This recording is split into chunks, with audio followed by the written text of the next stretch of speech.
5 parts will be available. Nothing, like I said, I will not be able to continue on Thursday. I will not be able to end the show. I can start at 5. I will not end the show. Did you speak, Jigga? Okay. No. You go ahead, sir. Where's that coming from? You listen to spoon in the back, so we getting the feedback. Yeah, okay. I think I mean that from my computer. I turn it off. No, Alex give a feedback. That's why. Anyway, so we getting the feedback. Give a feedback. That's why. So let me. Anyways,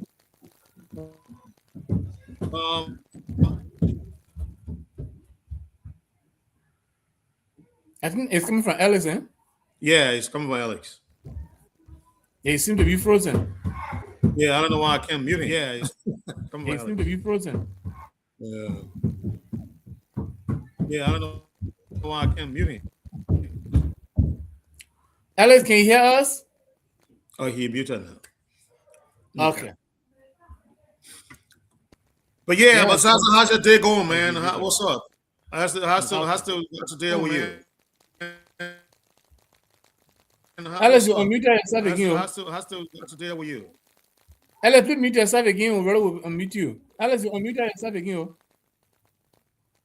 Okay, he's muted now. Yeah, so from my end, it seems to be going fine right now. No issue. The only issue that here is that Mr. Numbo coming on with how on your head.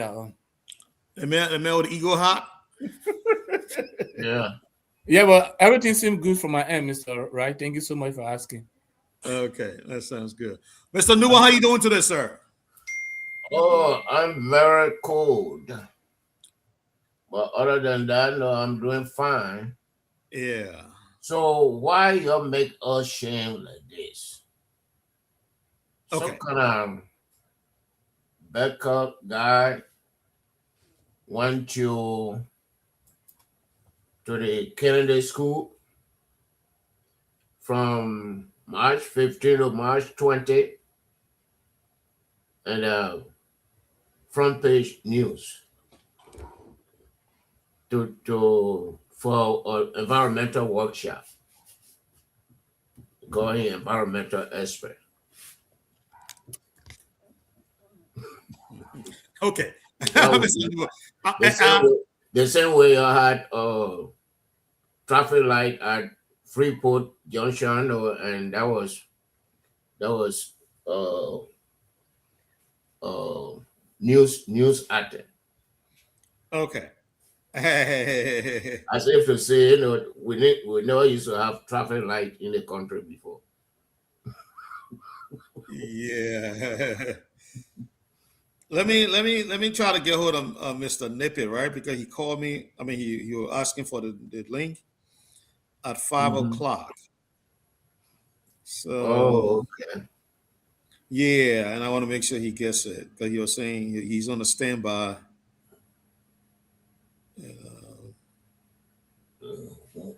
Waiting for the link. But yeah, gentlemen, so I want us to start with where we left off yesterday.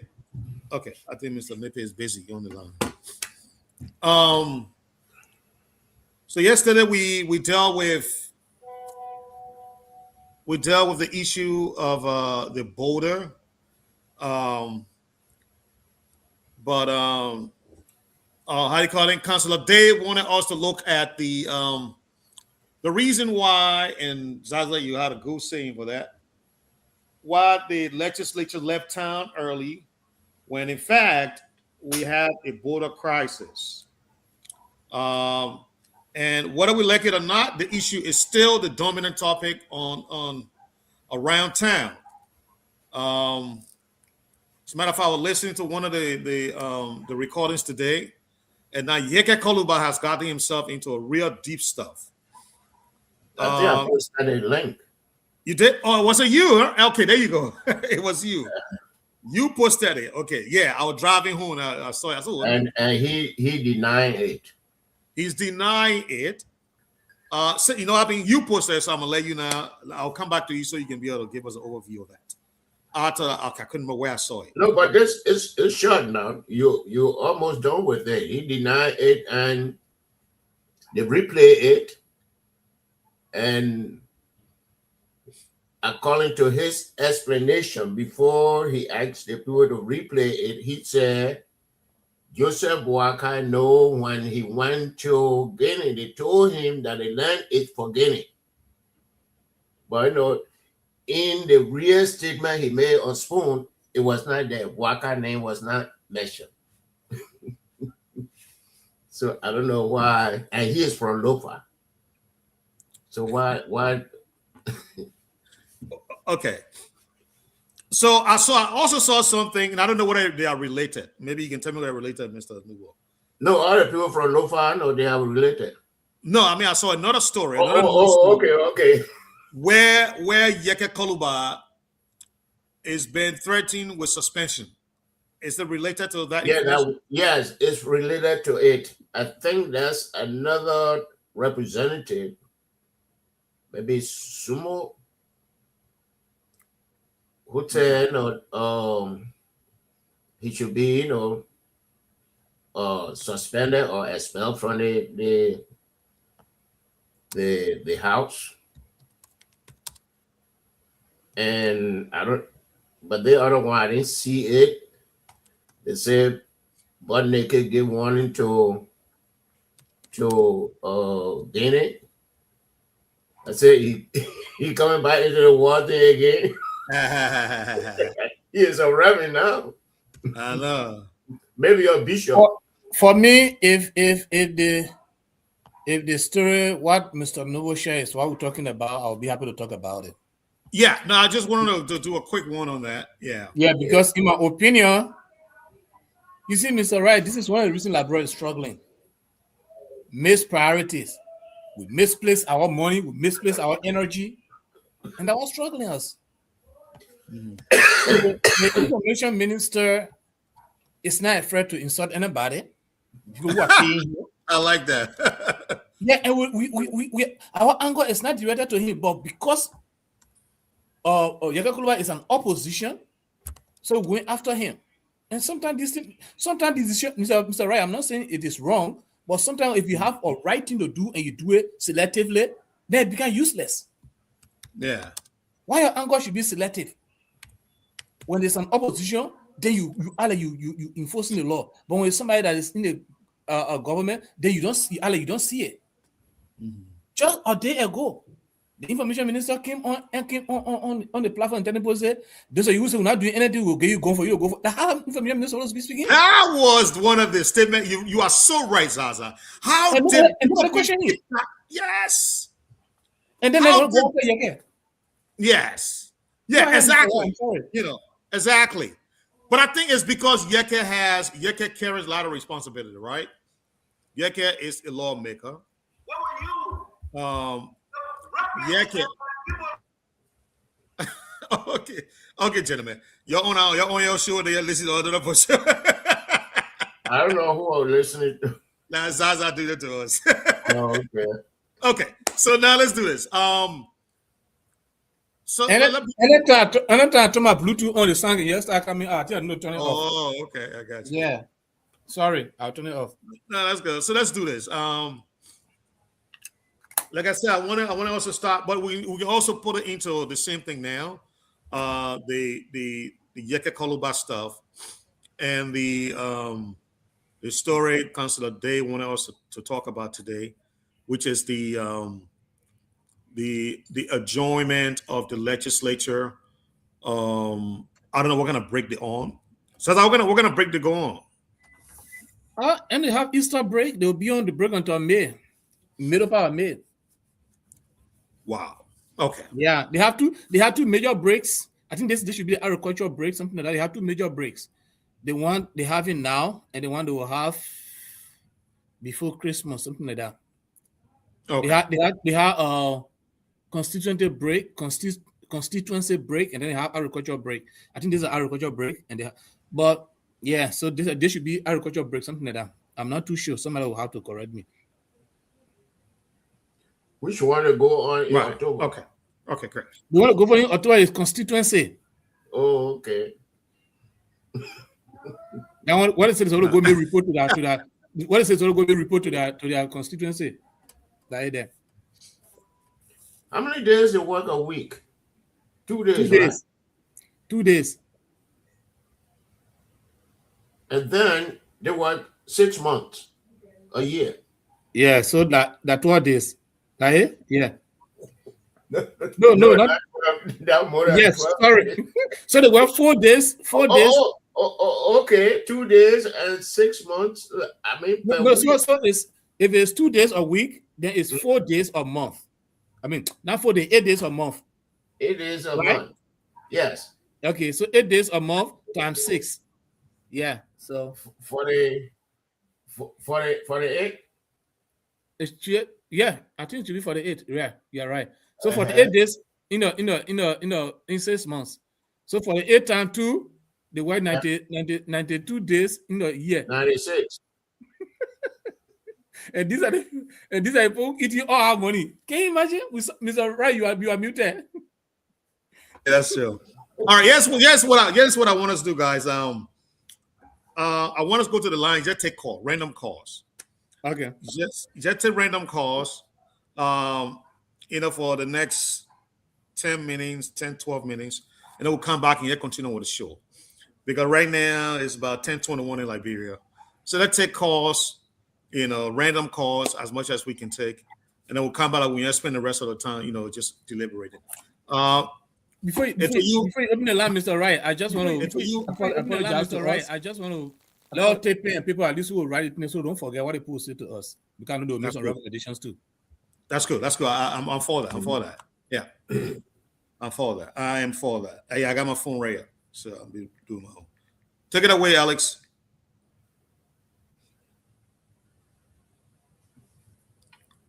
Alex.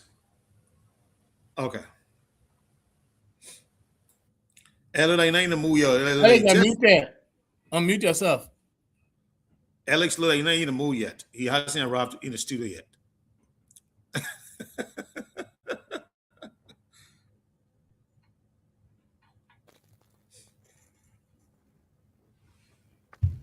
All right, in a mood, just there's a app that can always appear on the screen. Then when it appears, there's no way that you can access all of these things. So you have to go through it first to get from the screen before you can do anything else.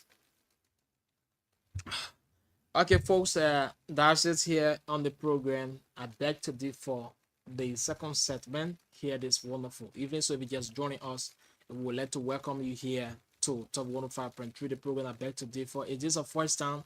We'd like to say make this program yours and always keep following this show from 9 up to 12. Sometimes we go 1 o'clock pertaining to the discussion.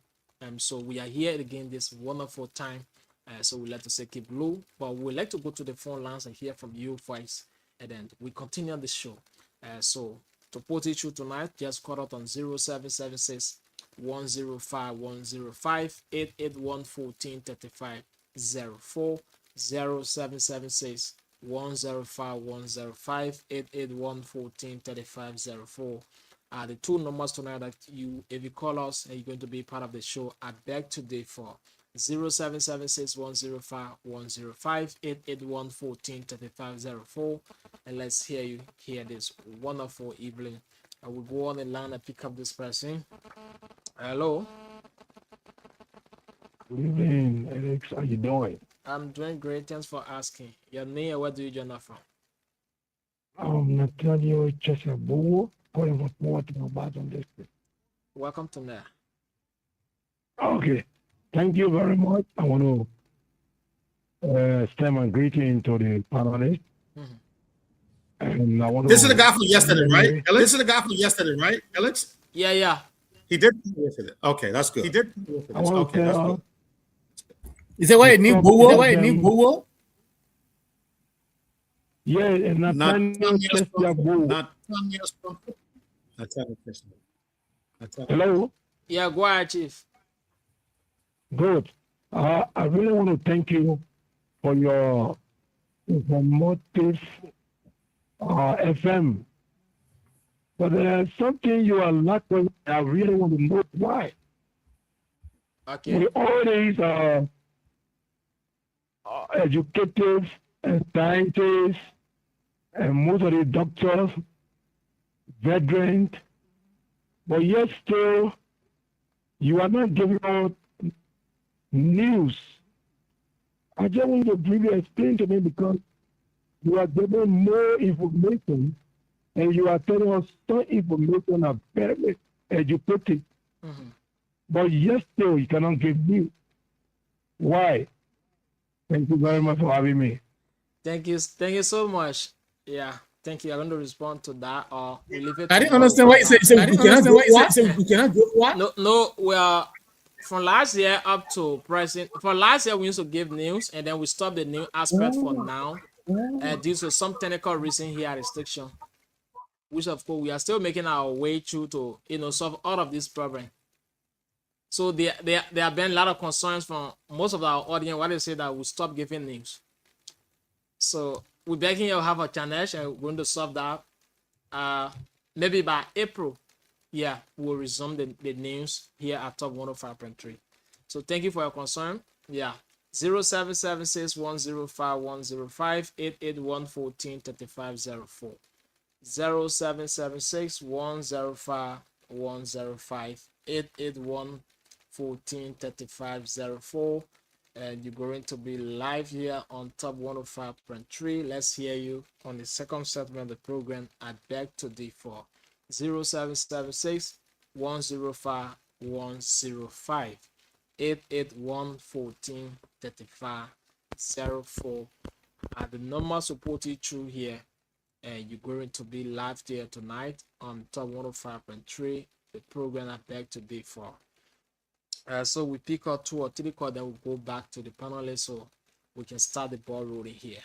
0776 105 105 881 14 3504.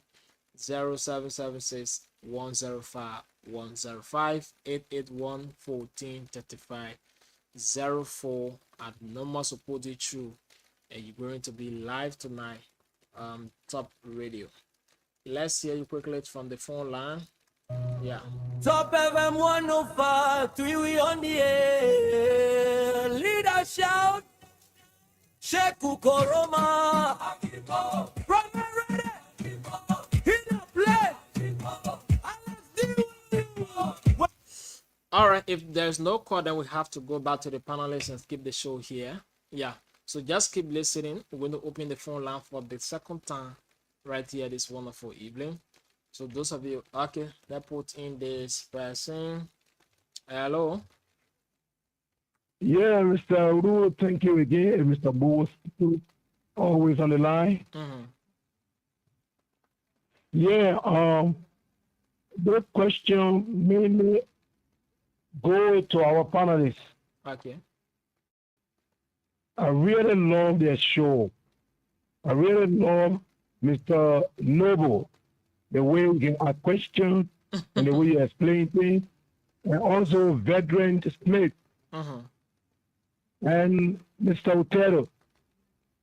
Now, coming to Mr. Zaza also, my appeal to all of you is to please invite the Deputy Minister for Instruction, Ministry of Education, because there are lots of mistakes and problems in Grand GEDEH, within the Grand GEDEH school system.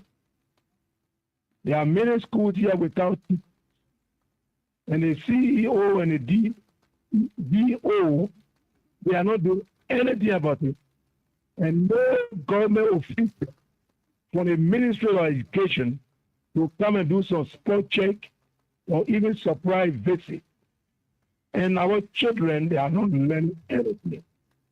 Can you imagine some school from kindergarten to elementary or to senior high, maybe they'll have 5 teachers and that they will have maybe 8 to 10 teachers, and maybe 3 teachers teaching. How you expect our students to learn? The teacher will be tired. So these are a lot of problems. When you really listen to Voice of Grand GEDEH, everybody they speak about the poor academic standard of our school system in Grand GEDEH. So I'm appealing to you people to use your very influence and to invite the minister, the Deputy Minister for Instruction, Minister of Education. Thank you for having me. Thank you so much for being part of the show this evening. Well, folks, like I said, we'll hold it there. We'll have 10:30 here, and then go back to the panelists to start the show here this evening. And then right after the discussion, we're going to open the phone line again so you can have your say here on the show. I beg to differ. So to all of you who've been raising the concern about the news department, yes, we are being down. It's something that, the station too is actually working on. Pretty soon, next month, we're going to be back with the news on top 105.3. Yeah, just a technical problem, but everything is on course.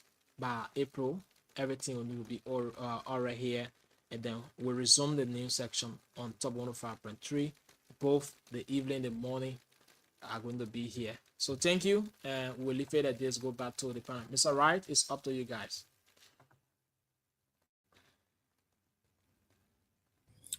Thank you, Alex, and thanks to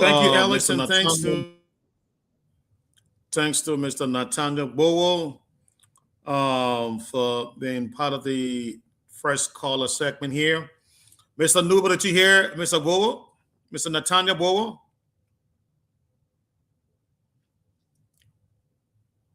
You're muted. Yes, I heard him. Okay. And thanks to him, we will try to see, if we can get some of those government officials here. I think you and myself had a discussion before. I don't know what kind of program they had, or where the education minister appeared, and I'm not satisfied with the work they're doing at the Ministry of Education. To be frank with you, yes, I'm not satisfied. So we need to find ways to see, if we can get them. Yeah. Okay. Not only the education ministry, even the health ministry. Why hospitals, clinics in the country do not have medicine? Yep. And if the government had no teachers, why they did retired or the experienced teachers? Yeah. Why did they do that? And the 6,000 teachers Mr. Weah said he was going to get from Nigeria, we are still waiting. The Ogaden. we are still waiting for Ogas. I'm still waiting. That's true. Okay. All right, I go to you, Mr. Zaza. What you got to say? You heard Mr. Neton Bowo. Yeah, I heard the first part, the second part on the call, so I didn't get it. I heard you calling our names, but I don't know why you said later on I got a call, so I'm sorry. I may not be able to speak to that one. But concerning us inviting ministers, I think that's something Mr. Roy have been working on. But the only thing I noticed too is that most of them don't feel comfortable going to any other platform that they feel is not theirs. I'm not saying all of them, but that is majority of them don't actually, they feel that they rather go to their class reloaded or their friendly platform than if you don't know you. So I'm not saying we'll not invite them, but just know that some of them will not come because the moment you call them and say, "Oh, I want you to come," they'll go ask people, "Who are people? Who are they? Are they supporting Boakai?" They say, "No, they're forget. I'm going there." And even though not all of us here are against President Boakai, but not all of us also supporting the way their class reloaded do. So because of that, some of them may not be able to come, but that's a good thing. We want it to happen. Mr. Wright had given me the opportunity to get a few people that I know to for to bring them. But just understand this will be one of the hurdles, one of the obstacles. People not want to come to places that they are not comfortable with. But we'll try our best. Thank you for that recommendation. Yeah. But let engage with that a little bit, Mr.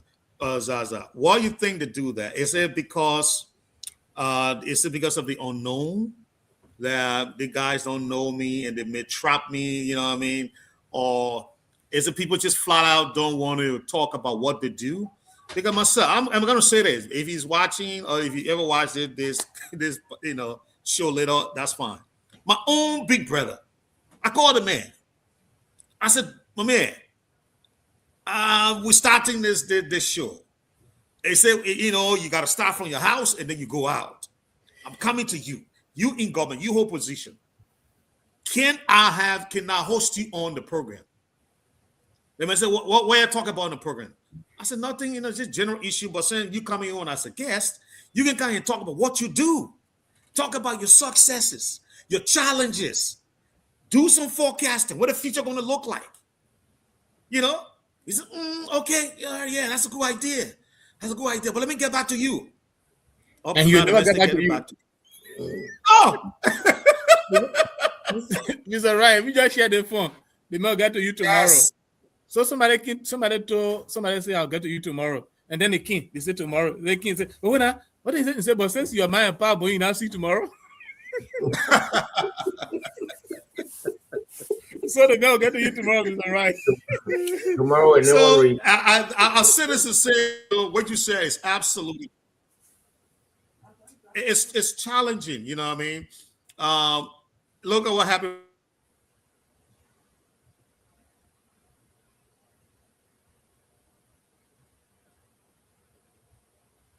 I think Mr. Right is frozen. Yep. Yeah. Anytime people call you on iPhone again, you can turn it off.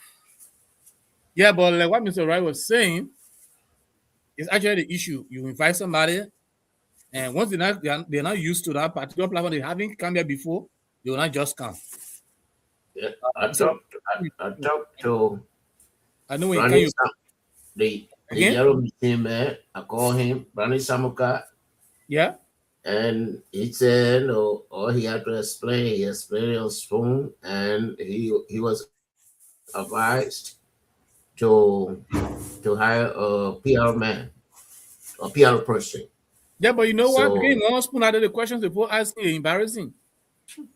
So he doesn't want to continue to be embarrassed.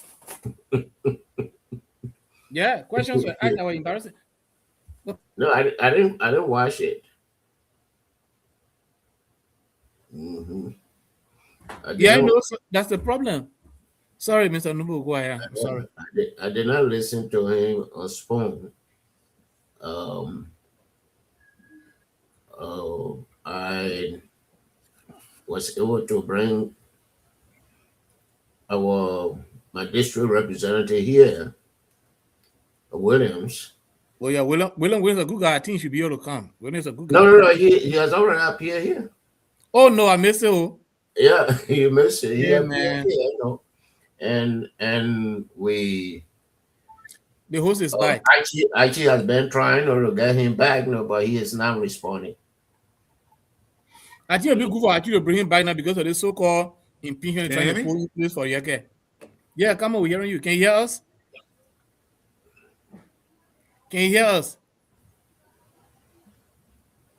Mr. Ray, can you hear us? Yeah, I can hear you. Yeah. Okay. Okay. Yeah, so Mr. Nubo was saying you've been trying to get Representative Williams back from River G. Maryland. I mean, not River G, I mean Maryland. Mm-hmm. Maryland People District. So I think it would be good for you to bring him, at least you help us understand why they're running away when the country is at war, almost, even though we're not exchanging bullet right now. No, but our lands have been seized. Why are they leaving when this thing needs their attention? And why are they turning their back to it and trying to go after one of their own because maybe you're against it? Government, whatever the case. So no, bring up to speak to us about something. And I also love to. I tried calling my brother today, but anyway, he says I'm a lawyer and I'm supposed to talk to you, so he didn't pick up. Who your brother? From here, I'm going to law school. Who your brother? Sorry, our input, I'm sorry. Oh, Councillor Day. Yeah, I called Councillor Day today. I think I have some information I want to share with him. But the message he got to the people who are not lawyers, so that's why I've been out go to law school. Sorry, I returned the time. I return your call. You didn't answer, but they Yeah, all went to court. that's true. Okay. Yeah. Yeah, but I have some information I want to share with you. Our job, temporarily brush over it. I'm doing research on the universal healthcare. ARCHE is on Okay. our line. Ghana is there. Guinea has, not Guinea, Sierra Leone has applied. They're working on certain things. By 1930, they should, in 2030, I mean, they should be on it. Countries around are joining the UHC. So I did a research on it, and they got a system that you're supposed to apply to get through it. So I did a research, and I did a proposed bill. I want to share one of our representatives according in not picking us. I want to share with you. So you look at it and see who Okay, that's good. close to share with them, so that Labro get on that list too. And the good thing about it, it's just that the compact got certain list you have to meet for you to win the compact, right? The Millennium Compact. That how the UHC is. It got certain things you have to meet, certain criteria you have to meet in the healthcare system for you to form part of that UHC. Very good. One good about it, once you are able to pay certain amount, you can buy health insurance. It's not going to do in America yet. In America, buying health insurance there, you pay $1,000, $1,000 CFA every month, and when you get sick, you can go to any part of the world, they will treat you. Any part of the world, the government will pay 25% of your health bill, and you pay 25%. So if they charge you, like say, charge you 7,000, you need to pay 25% of that 7,000. The government pay the rest. It's only happening in Guinea. I mean, happening in Ghana. Yeah, Sierra Leone is about to join it. So I did a proposed bill, and I'll share it with you. So maybe you do it to the Liberian law standard and see if you can get any lawmaker who can push it. So that bro be part of it. This is I think our lawmakers will be doing, but I was calling you for. So you see Okay, now. do that. But that's secret. Don't tell anybody that's secret. I didn't tell anyone. Nobody know about it. So it is your intellectual property, so we cannot violate it. No, I'm So just there's joking. a I'm just kidding. I want Mr. Right to hear it. Thank God, Mr. Right now. Yeah, he said. Okay, thank you. So get inbox me. I will say my email address. You send it. I don't get this Okay. and see. They have the latest draft format. Right. Then insert the keyword. Then I will communicate with you. I We'll also did another proposed bill too for national scholarship system where you can apply for scholarship. You don't have to do any lawmaker. Once you meet the criteria, like those are all in America going to school on free money. I go to one of our lawmakers, and since it's been there for the past 9 years, it's still sleeping. So me, I'll share with you too. Wow. You can talk to them to help us look at it. Yeah. Okay, that's good. Yeah, Mr. Right, come back to your show. I'm sorry for diverting the entire thing, but take over. No, that's what the show is about, man. We so yeah, Councilor Dave, welcome to the show. Thank you, Mr. Ryan. Okay, so I wanted us to start with the so two trending topic I want us to deal with today. We're gonna try to do this maybe in a rapid session, and then if any of you got first of all, any other topic you want to talk about today other than the topic on hand today is the trafficking and the adjournment of the legislature. That's it. Okay, all right, so good. So they're okay. They're okay. We can discuss that. All right, excellent, great. So, since we're in agreement on that, I want to come to you, Councilor Day. You wanted us to talk about this issue. You were hoping I would bring it up today as part of the conversation, the issue of the legislature. Give us an overview of why you think you want us to talk about this, the importance, and how is it impacting everything that is happening, especially the incident at the border with Guinea. Talk to us. Okay. And it is important for us to discuss that. First of all, our government is a three-system government. What I mean three-system government, you have the legislatures, you have the executive, and you have the judiciary. And in democracy, the legislatures and the judiciary are the one the Constitution gave the mandate to ensure the security of the country is safe. And the executive could not act alone in this instance, the executive should always work in line with the legislation. So I agree. Adjournment is constitutional, is also statutory. It is a right. But the interest of the country surpasses any interest, individual institutional interest, especially at the time where we are at crisis. So there are certain decisions that may not be made urgently when they are adjourned, they are not in session at all. Maybe the formality of recording it will take time before they reset and make some kinds of decisions.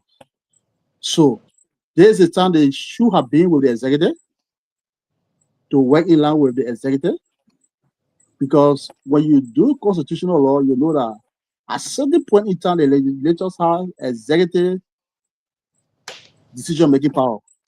We call it the legislative executive decision-making power, wherein that legislative executive decision-making power is fall under their oversight responsibility, wherein like they call some individual the national security to provide way forward what they want. Even though 1 or 2 days before their adjournment, I think the Senate have a session with the president, close those sessions.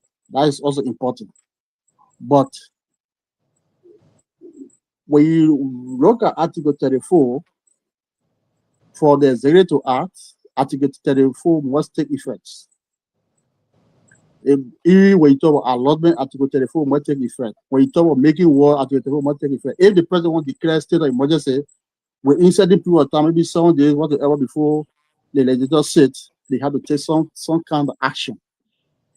It will, without them sitting, it will make the decision process slow to adjust the situation, and it will weaken the oversight of the executive as well. And it will create public distrust. People look up to you. Why can you sit and you want to go to the border and you went to the border? What is the outcome? So said. So these are the issues. I know that it is important because it is important. I know they have the power to reconvene a call special session, or the executive have the authority to call for special session. But at this stage, the issue of adjournment is not necessary until our situation is looked at. So that's why I raised the issue. So maybe someone can pick up from there as well. Thank you. I mean, you hit all the points that I was thinking about when you talked about it yesterday. But let me go around the room. Let's start with Mr. Zaza. Anything you want to share based on what Councilor Day just Okay. I thought somebody joined us, but I think I'll comment. Yeah, Mr. Wright, thank you so much, and thanks to Council for bringing this up. Mr. Wright, when the country is under threat, when you're facing any kind of serious security risk like what we're facing right now, the Constitution says the full government should be functional. Oh, sorry. What is that? The Constitution says the government should be functional. Full. I mean, when they say should be the full government should be functional, I mean the 3 branches should be seated. Without the legislature, the government is now in full. That's the first theory of the Chinese philosopher that I read before. That for the government to be complete, the 3 branches must be in full. So we are facing threats. This is serious. Our citizens are internally displayed. The other country is saying they play they play for me. They're sending military, they're not sending police, they're not sending immigration, they're not sending ordinary paramilitary people, that they are sending army, well-armed army people there. And let me tell you one thing, Mr. Wright, not that they don't know, they know. They know that it's supposed to be seated. The only reason they are joining is that because when the president invite recurring them, he's going to get an extra money. Yes. That is the only reason they are doing it. No lawmaker will tell you they don't know that the country is under threat. They know. But they know if they don't go, they will not get extra money. And the money is their reason. So they're doing it purposely so that when the president says, you all come out, they don't have to get a certain amount, then they get extra money. And I think that is the reason why they are doing what they are doing. There's no other excuse for that. They can't tell you any other excuse. They want to, that this is something that the leadership sat down and said, no, happen, you ought to go. When the president want to buy, you give us special money. That's it. Because I don't see any reason why they push you. Why if the speaker is a real leader, you say, you know what happened? You know, postpone our break. Let's see where the thing ends. Why, if for any reason tomorrow, it turns out that those that are at the border there, they become aggressive and start shooting at people, you expect president to still call you back? Because the president can't send army there without the legislature approval. Because if you send army, that means you are declaring war. Because you're going to take the people from there, you're going to drive those people that are attacking your nation, you have to take them from there. When you take them from there, that it means that declaration of war, it means you're going to repel rebel. So can the president send army there tomorrow if we are under attack tonight without the legislature sitting, or before the president call them back? So, Mr. Wright, this is done intentionally. This is what I said this morning. The country is the way it is because of the kind of people we elect. I break for now. Thank you.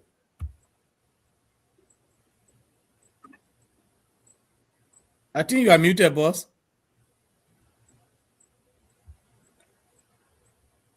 You are still muted. Yeah, we are not hearing you. I don't know what's going on. Okay. Then if you can come by, maybe something is. Mr. Zaza and Councilor Dave. Can you hear me now? Yeah, we hear you, but I got it flow now. Yeah, go ahead, sir. Okay. It cannot be said any better. I mean, I was thinking about what Mr. Zaza said, that these people doing it because they want money. Because when the president said don't go, the additional money. And these are lawmakers that buy new vehicles every 3 years. And they keep the old vehicles. They don't turn them over to GSA. They keep them. And these are people that are getting thousands of gallons every year. They don't say to run a gas station. And that's why everybody want to run in a house or run to the Senate. Because what kind of skills, special skills these people have? Some of them there forever, and during election, they will and bribe their way through. Give people palm oil, or cane juice, or rice. And our voters do not think twice. So, what you are saying, what both of you said, it's right. Lawmakers here are behind Donald Trump because Donald Trump did not get permission from them for the war in Iran. But tonight, if the war starts, Guinea people take over for you. What will the lawmakers do? Say, oh, we didn't know. So, it's I mean, grown people say, bat eat breadfruit according to the way the breadfruit hangs itself. If it hangs itself between the leaves, bat will not see it. That's what our people doing, our lawmakers. I mean, they would say that empty criticism here, but all these things we are talking about, they are guilty of them. Yeah, they are. So that's my take on it. Yeah, and on a side issue, few months ago, we had this Donald Trump health issue here. And there's a pushback, a big pushback in Kenya. But in Liberia, who's talking about it? Nobody. Anyway, that's Mr. a Nubo, aside yeah, show. yeah, we'll come back. We'll come back to that. We'll come back to that. We'll come out of that. Let's just conclude on this one. So yes, from my end, I was looking for a video. I'm sure maybe you guys seen that video. A video of the deputy speaker and some other government officials in the foyer area. You see them dancing. I think I sent that to you, but I think I sent it to your Facebook. You did? Yeah, I'm trying to find it to Let send me find it. I think I saw it somewhere. Let me find it. Yeah, I'll be looking for it at the same time. Actually, I sent it to your Facebook. Please find it. Let me keep talking while you find it, because it will provide the topic we're talking. It will give context to it. So you see in that video the deputy speaker and his team. I don't know who they are. I don't know the rest of them, but I'm pretty sure these guys are government officials as well. But in that video, some kind of street they're on, and they're singing joyously. You know, and I'm asking myself, where did we go wrong as a country? Where did we go wrong? In these trying times, where we need our government officials to be focused, to be on the money, be paying attention to what the people are saying. You have Deputy Speaker Fala and a team of officials on the street, or where, I don't know where is that, and the guys are having joyous moment over what? I don't know. But that is appalling, absolutely appalling. Especially given what Councilor Day just said. Article 34 that he quoted, will need, says that if the president should declare a state of emergency, or if the president should say, this is an act of war on the part of Guinea to cross into our territory and do what they are doing, we need to declare war as well. Where does he go? Who does he turn to? The legislature is adjourned. They're not in session. They're out of town. So he virtually left on his own to deal with this emergency all by himself. And then we're seeing on social media the deputy speaker, I think number 4th man in power, I think so, in line to the presidency, is on the other side, giving damn about what is happening to the country and its people. That for me, it says a lot about the kind of leadership we have, and the people that we have in power. Because no country, like Mr. Nubo said, in America, the American legislators are begging for the president to come back to them and say, come talk to us. There in Liberia, I'll put them running away, say, we won't do anything with that thing.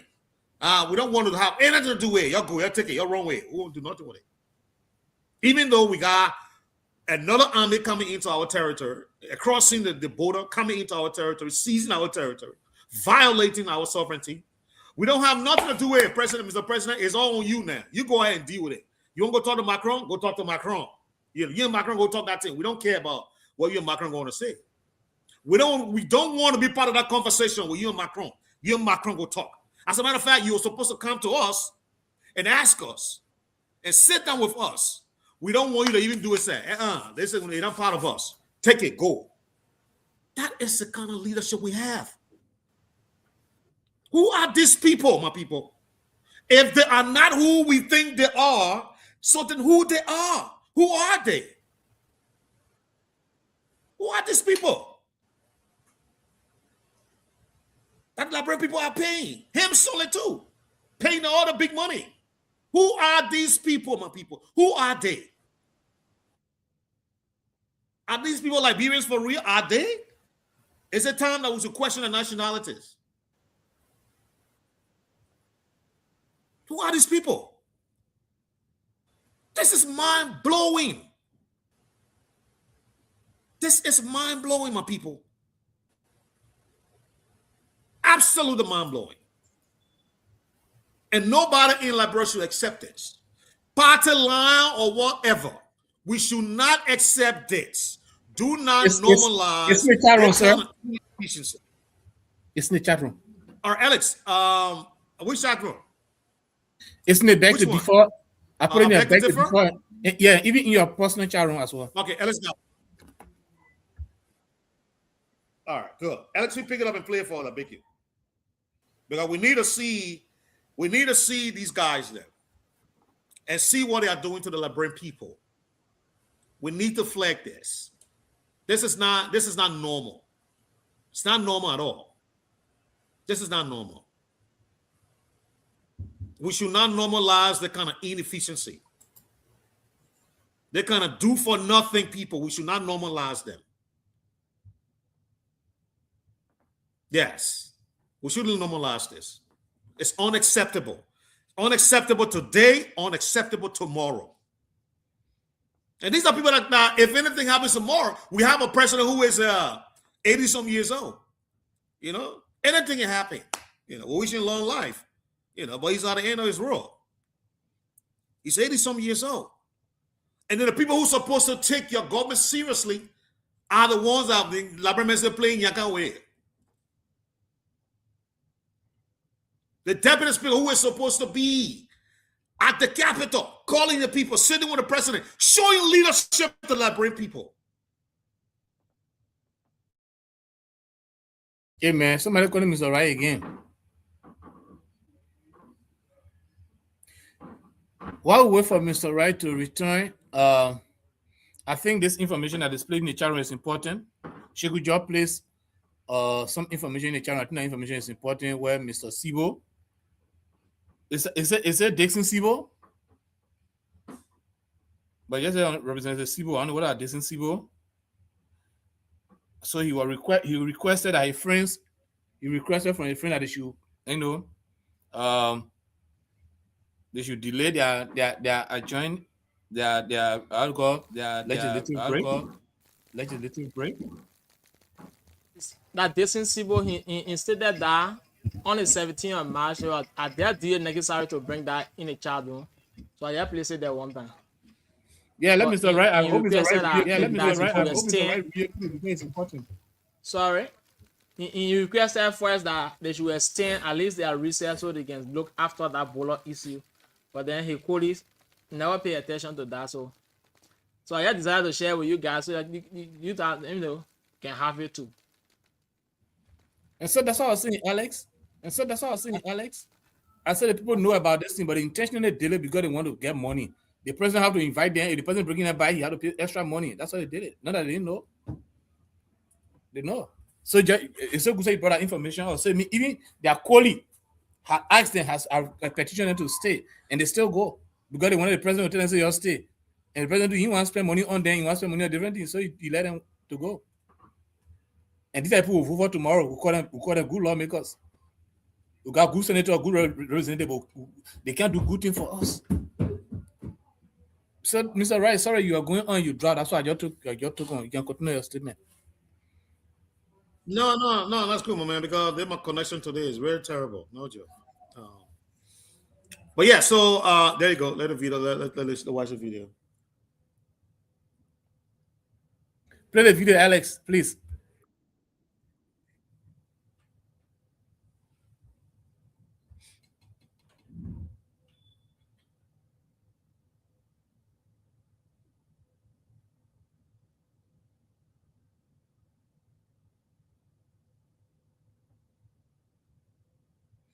I think it's loading.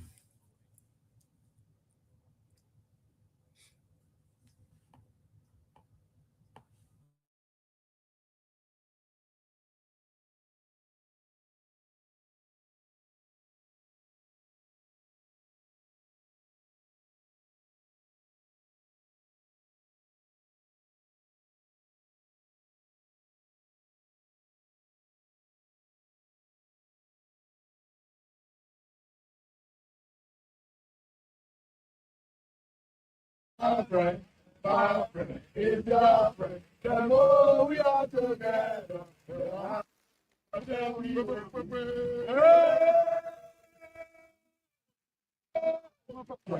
my friend, it's your friend. The more we are together,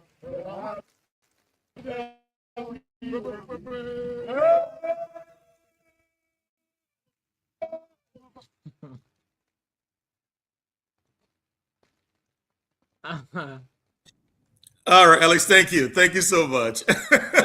All right, Alex, thank you. Thank you so much. See, the guy that enjoying the reset.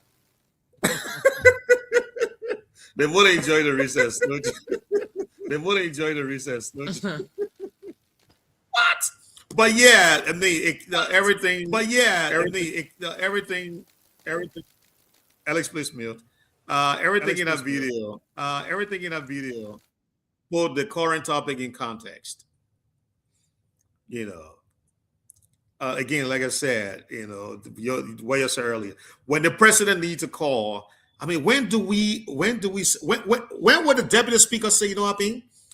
The country is at a place where my attention is needed 24/7. When does he say that? When? When does he say that? Well, And what what about was the the speaker himself? Huh? What about the speaker? You talking about deputy speaker? What about the speaker? Hey, that's what it. He probably pack up to and go somewhere else, you know, somewhere in a constituent, you know, and go sit down, you know, and God knows what he's doing there. But it speaks to every one of them, Mr. Nubo. That's the point here I'm trying to raise. You have these lawmakers that were hired to do certain work for the people and for the state. When do they face the camera and say, you know what I mean? I'm here to do a certain piece of job. And that job deserves my undivided attention. When do they say such a thing? When? Especially what we have, the border at the crisis at the border. I don't care what anybody say. Oh, we're not hyping nothing. We can see it. The Guinean army are dressed up in their army or regalia. We can see them on the Liberian land. So we're not making nothing up. It's there for us to see. So there's nothing being made up here. Because I've seen some people say, oh, you ain't married, you we living our life. No. That thing starts in certain ways, and we see the way it's going. This is not right. This is not right. And so I wanted to bring that video to show it because it showed the kind of leadership we have, and it showed the level of efficiency or effectiveness or the level of management that we're experiencing in Liberia. So anybody want the reason why we are where we are as a country? That's it right there for you. The deputy speaker and all his fellow, I think all the lawmakers, singing, I don't know what kind of song they were singing. Well, the friends that we are, whatever it is. While we are they said the more we are together, the happier we will be. Okay, I don't know what they're referring to there. It don't The make more, no sense. the more they are together in their Yeah, the more they are together. Okay, that's true. The more they are together will pay them. Mr. Right, we can understand if their friend or their colleague can come out and say, let's look at the border issue because we can have a crossing and then we go for a reset. And because they are together, they are plenty more than them and they banner here to go. So why you think they can be happy? Yeah, that's it too. That's it too. That's true. That's true. That's true. And I hope you see this is where sometimes it bothers me, right? Zaza and everybody else. You're supposed to have what's the guy name? The guy who is saying let's stay. What's the name? Dixon Sibo. Representative Sibo is supposed to get out of his shell and make the rounds with the media. Because that's the only way. And plus, you got to go by crazy. I mean, this is why you got to go by. You got to go by disagree with his fellow colleagues. He's coming out. And right in front of the building, and you start talking to the people, and then you'll go to all the radio stations, and then you'll call it you'll do your own podcast. There's nothing, no shame in this. You disagree with your colleagues on the issue. Don't just say it once. Go to all the media. The media that want you, go to them. I know it might cost you a lot of money, but hey, go to. There's a lot of free media around now. Go there and speak to the people. Yeah, but Mr. Right. Lead feet to the fire. That's what you do. Mr. Right, that's a deficiency of the CDC. I mean, the CDC lawmaker. They don't know what to make. They don't know what to publicize. That the problem is that. Oh, I see. You're from New Crew Town. The CDC lawmaker. That they tell us all to talk. They tell them to be quiet. Even the Yaka Koluba you're talking about, even though he is not a sedition, but if Yaka Koluba meant well, he would have supported that. But Yaka Koluba want money money in his pocket. And these are some of the things I was talking about last night. That we have $8 million sitting in or budgeted for national security. And on top of that, these people want for Boakari to say, oh, you shouldn't go where the country is in crisis. And then they take additional money that is not budgeted for and give it to the lawmakers. See, if we continue these corrupt acts, our neighbors, they are laughing at us, and they will take advantage of us. They will continue to do that. Yep. And I was asking yesterday, why did how they call him, the police director, why did he go to the border? Not the army chief of staff. We're not serious. Policeman went there with a pistol. They were not even armed.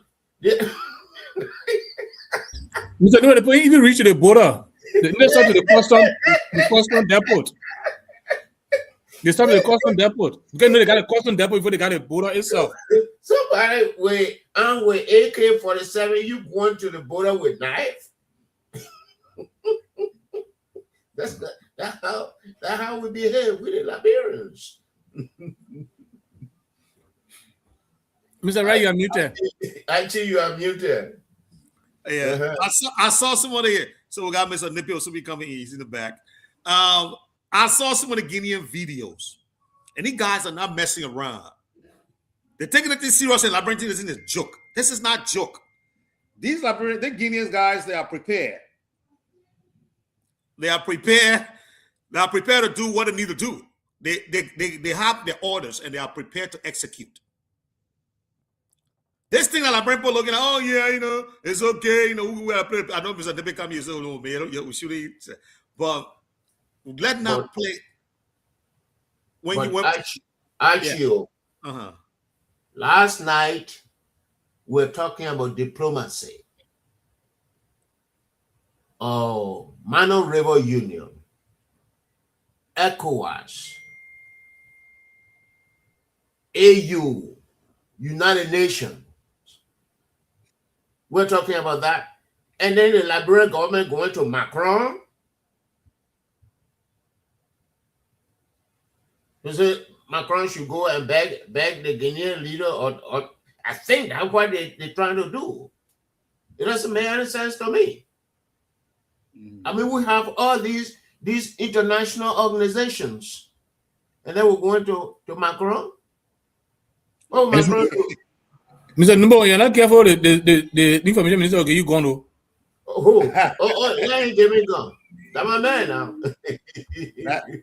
That old body there. That old body. That get gonna go there. But you can see. I just shared something, Mr. Right. I just shared something with you, right? That video that I share with you. If you have the chance, you can click on it. It will open on my page. The Guineans are saying Labrador has agreed for them to own that place. So Labrador has opened the border with them. That's the video they make. The video I just sent a video to you. Wow. The video I produced I think last night or today. Anyway, today, when the time they posted, I think it was still night to us. Anyway, it was the last night to us when they posted the video this morning. They posted Labrador had agreed that the land for them. So now they open the land, people moving up and down. They bring their own I know Guinea Kisi speaking Kisi the Liberian say, oh yeah, we agree, the border open. The video there. Although all in French, but it is the right out are translated right out in English. That is propaganda number one there, right there. Right. While we are here, our information minister telling us while going they put real propaganda. And police officer going there with to the border with pen knife. Yeah. I know Mr. Nippy would not like it. Okay, so let's welcome Mr. Nippy to the platform. Mr. Nippy, how you doing, sir? Well, gentlemen, the panelists and those in Radio Land, thank you so much. I've been waiting behind the door, but thank God the door opened. No, I told her you're waiting. We're just waiting for your video to come on. All right, sir. The guy who had a door key went to the pan one shop. he just returned. All right. Well, so Mr. Nippy, again, we so yesterday Councilor Day wanted us to talk about the absence of the legislature in these trying times. So that's the topic we are on. And he was saying if the president needed to declare a state of emergency, he would have consulted with the legislature. If he wanted to declare war, he would have need the approval of the legislature, but they are nowhere to be found. So in other words, we're looking at it from the position of if you like, the dereliction of duty, because no responsible legislature will get out of town when, in fact, the nation is facing a serious security crisis. You and I were in America here today, and we see Congress is beckoning the administration and President Donald Trump to come to them, to talk to them. In Liberia, we have the complete opposite, and so this is where we're coming from. And Councilor Day talk about Article 34. I think that requires the president to talk to the legislature in order to declare a state of emergency or to declare a war of that nature. And so that's what we're on, and the panelists are making their inputs, and that's why you made us talking. So at this point, you have anything to share with that on that information? Well, I'm just coming. I haven't heard what the various comments have been or what the various comments are. So I don't know whether you're asking me a question in regards to the absence of the legislators from the seat of governance. I don't know if that is the question. Yeah, so let's do that. Let me go back to Councilor Day. Let he give over. Since you just come in, so you can be able to make your input based on the information he's going to provide. Because what he said, some of us came and made our comments. So, Councilor Day, if you don't mind, can you just summarize what you said? Okay, good evening. Yeah, Mr. Nimbo, you were saying something? Yes. I think it's Article 86 or 87. The president can unilaterally declare a state of emergency, but the president has some time limit to go to the lawmakers and say that. I think so. I think that's how it is. I mean, I'm not a lawyer. No, I just. Yeah, that's it. That's it. That's it. Okay. Thank you. The president, I think, have not mistake. I mean, that could exactly be about certain number of days. Right. Add a report to the legislator and convince the legislator to give reason why they need for still emergency. So. And then from there, the lawmakers can approve it or reject it.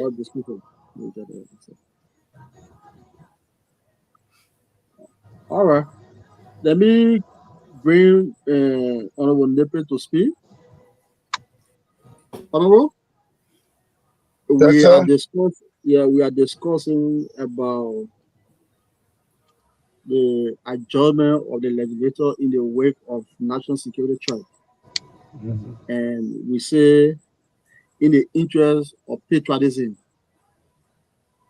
as a patriot they are, there's a need that adjournment was not now necessary, even though it is by law they should have been adjourned at this time.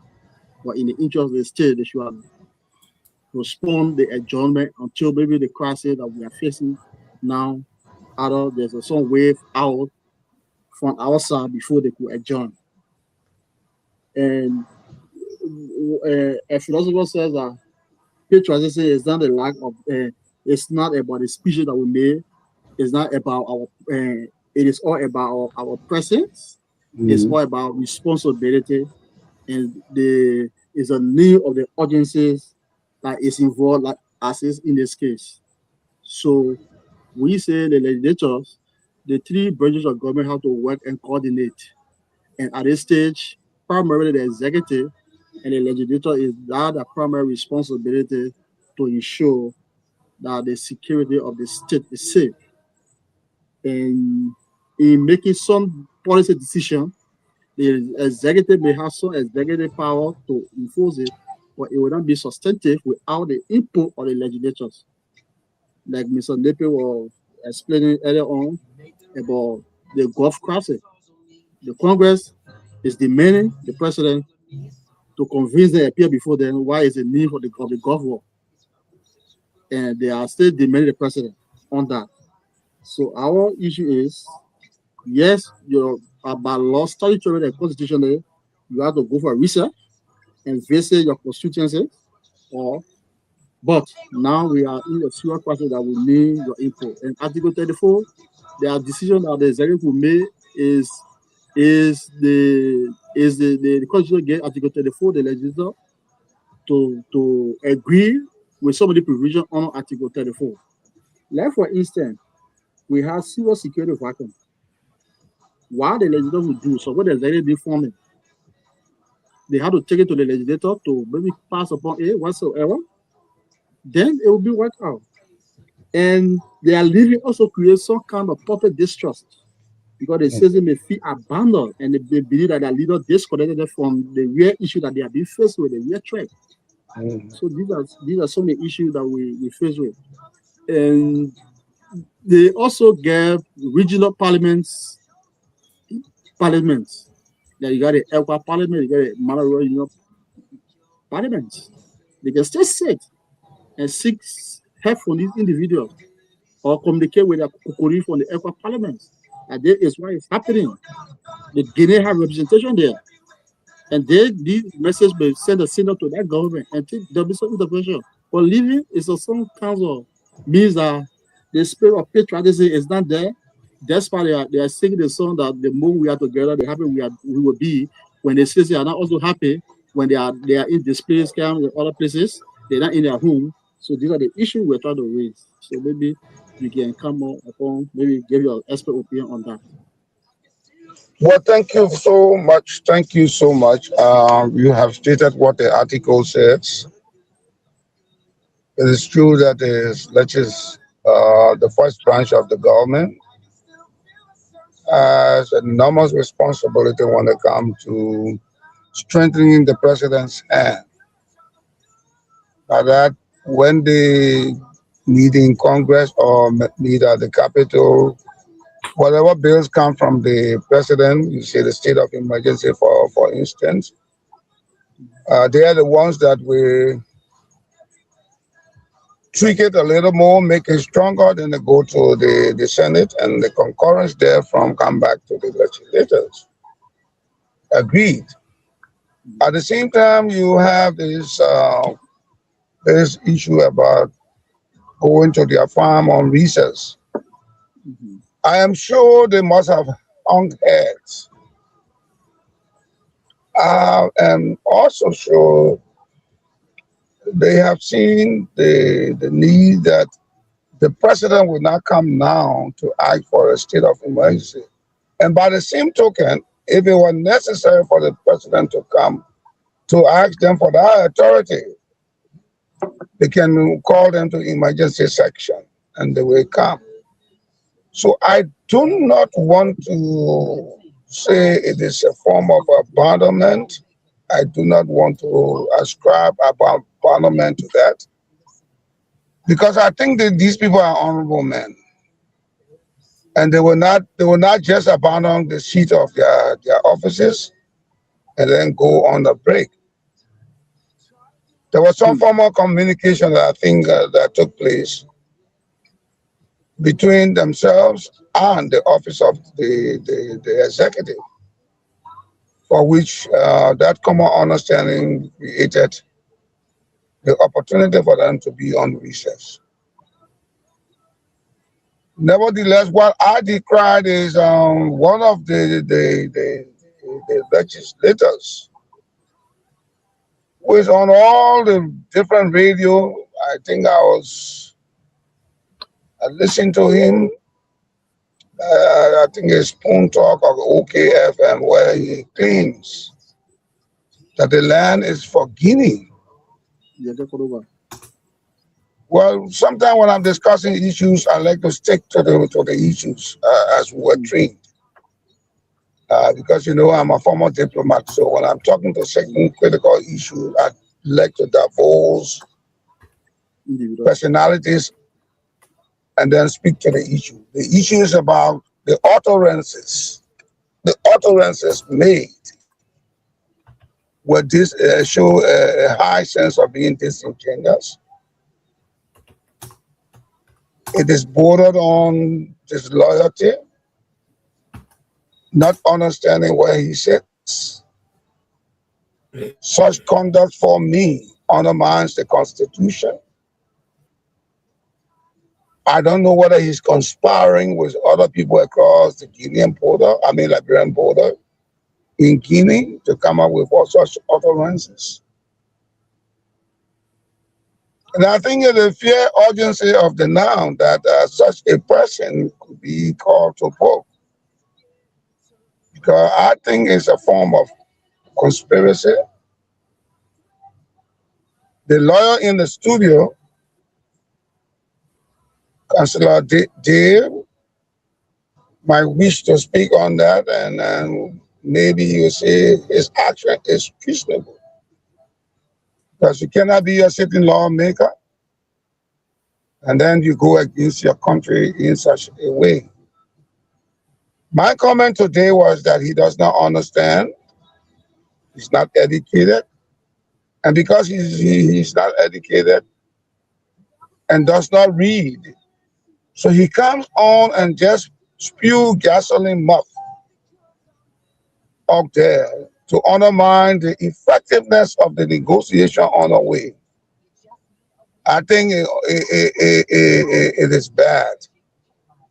And that would be my comment as it relates to the people going on visa. But I think there was a common understanding that, okay, by law, you're supposed to go to recess, but where it becomes very critical for us to ask for your concurrence or your approval, we will not hesitate to call you back to section. I think it's something that I will discuss between the speaker and his membership, and the speaker, the pro tem, and the speaker and the president. I think that's what happened.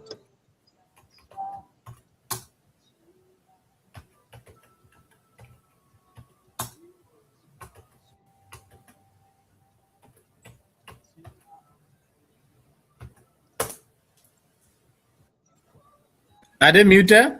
No, you're in about it. Yeah, you're muted. Is everyone muted? The councillor, he was supposed to talk, but he muted Hello? himself. Hello? Yeah, now we're Are hearing you getting you. me? Yeah, we are hearing you now. Yeah. I love the opinion of Honorable Lepe. And as we said earlier on, it is within our purview to adjourn, but we were looking at the kinds of patriotism that is required of. they may have communicated with the president as usual. That is the custom and practice. When you are adjourning, you must communicate with the president, Exactly. as well with the legislators. And even when one of the horses is adjourning, the other one they should communicate with the other the folks. And that horse will not sit for 7 hours a day after the other horse is adjourned. That is the procedure. And when you're on recent reconvening sessions where some legislators may not even be in Congress, or may be in that constituent calling them back, it will take some days and time before they reconvene. They will discuss. There may be some enumeration for their sitting. It may be discussed before they come. It will take about a week. That urgency may not be there. Yes, they have to adjourn the communicate, but we say where citizens are now in panic, they are the one to be vetting those national security agencies, Ministry of Defense, Ministry of Justice, Ministry of National Security. These are the provide us the information.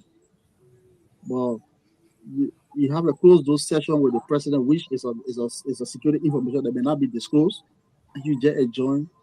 It's a disservice to the citizen. That I still maintain that.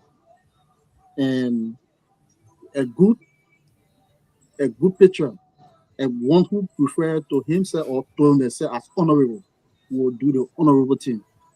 That before they adjourn, either they have taken some substantial step, either to other foreign parliaments, like someone said 2-3 days ago about Speaker Richard Coons. Anytime when he wanted speakership, he visited Guinea. I think they had some discussion there. He went several. These are the people you can do. You can meet a friend, and you cannot negotiate diplomatic issue as a legislator for the country, but you can carry also discussion and refer your foreign minister or your foreign ministry to continue from where you stop. So we still maintain that it is unpatriotic, actually. Thank you. Let me thank you. At this point, I want to take at least 2 or 3 calls. 2 or 3 calls, and we'll come back, and we'll continue with the conversation for the rest of the night. Maybe I can ask. Can you come back? I can ask Councillor Day a question. Maybe some of the callers can pick on it. Okay, let's get it in there. Concerning the state of emergency.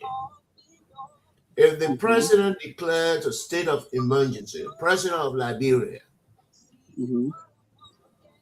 within 7 days, he has to inform the lawmakers. And the lawmakers need to act within 72 hours, approve it or disapprove it. I think that portion of Ghana copy from Liberia Constitution is the same in Ghana. It's the same. But is there any provision that when the lawmakers are on recess and the president declared a state of emergency, the president should pay the lawmakers certain fees? We are in an emergency period. I will not definitely speak with authority regarding what you asked. And sometimes it is required of. I believe it is required of. I'm not very. I would not be bold. I would not be that setting, because precedent has it that most of the time when they are recalled for special session, there are some benefit or enumeration that is being provided there, except the legislator waive it.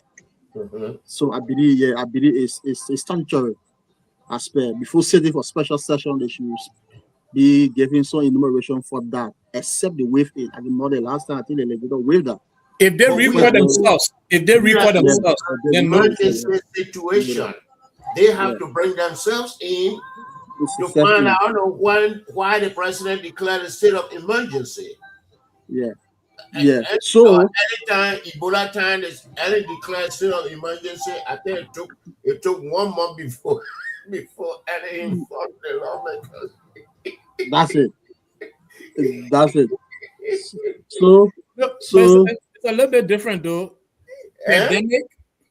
No, no, no. It is a breach of the Constitution. The Constitution says 7 days. Yeah. And it took more than 1 month to inform the lawmakers. Oh, you think about informing them? Oh, okay. I think Yes. okay. Now I understand what you're saying. Yeah, she justified the emergencies that were involved, and people were not convening because the quarantine rules were there.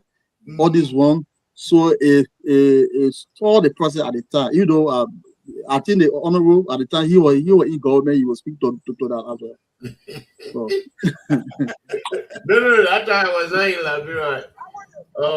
Just as you said, I'm coming. Yeah, What do you want to speak up before we go to the phone line? Yeah, let me just answer that question. Yes. It was a medical pandemic, and extreme precaution had to be taken. The president were on declaring the state of emergency. Those things that they had to put into place that would have created a safe environment for operation were not there. So she was trying to muster up all of those things. Okay. And you come to realize that even in the hospital, doctors were dying. So apprehensions were such that the president had to do a kind of controlling mechanics to the point where the legislature will be returned to the capital.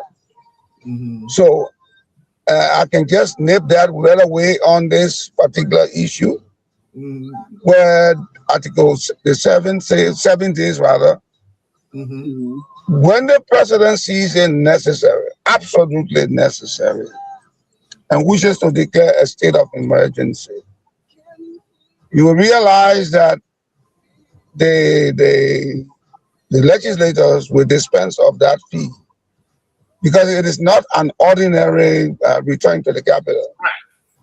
It becomes a matter of exigency, and so they will dispense of that or those fees. And like we have put in the word patriotic, the question will be answered as patriotic citizens to dispense of those fees and come to the call because of the president declaration of a state of emergency. And I'm sure within the 7 day, before the 7 day climaxes, they will have been assembled in their various offices to help the president go ahead with what must be done so as to mitigate the emergency. In addition to that, when you read Article 7, Article 87A, the second sentence, like the question you asked, it says where the legislature is not in session, it must be convened immediately in special session and remain in session during the entire period of the state of emergency. Okay, thank you. Emergency. So I think and even the Ebola issue, even corrupt people who are corrupt, who embezzle the money, people who are using the how do you call it, emergency vehicle, ambulances to haul coals. I didn't say we should forgive that emergency. Okay. So I think what I'm hearing, but we'll go to the line, come back and talk about this. Is that the issue is not the issue. Right. So the issue is not with the legislature now. I think the issue is with the executive. I think that's what I'm hearing from Councilor Day. But let's come back and we'll jump on this. Ellis, give us at least 2 or 3 calls, please, from the line. Thank you.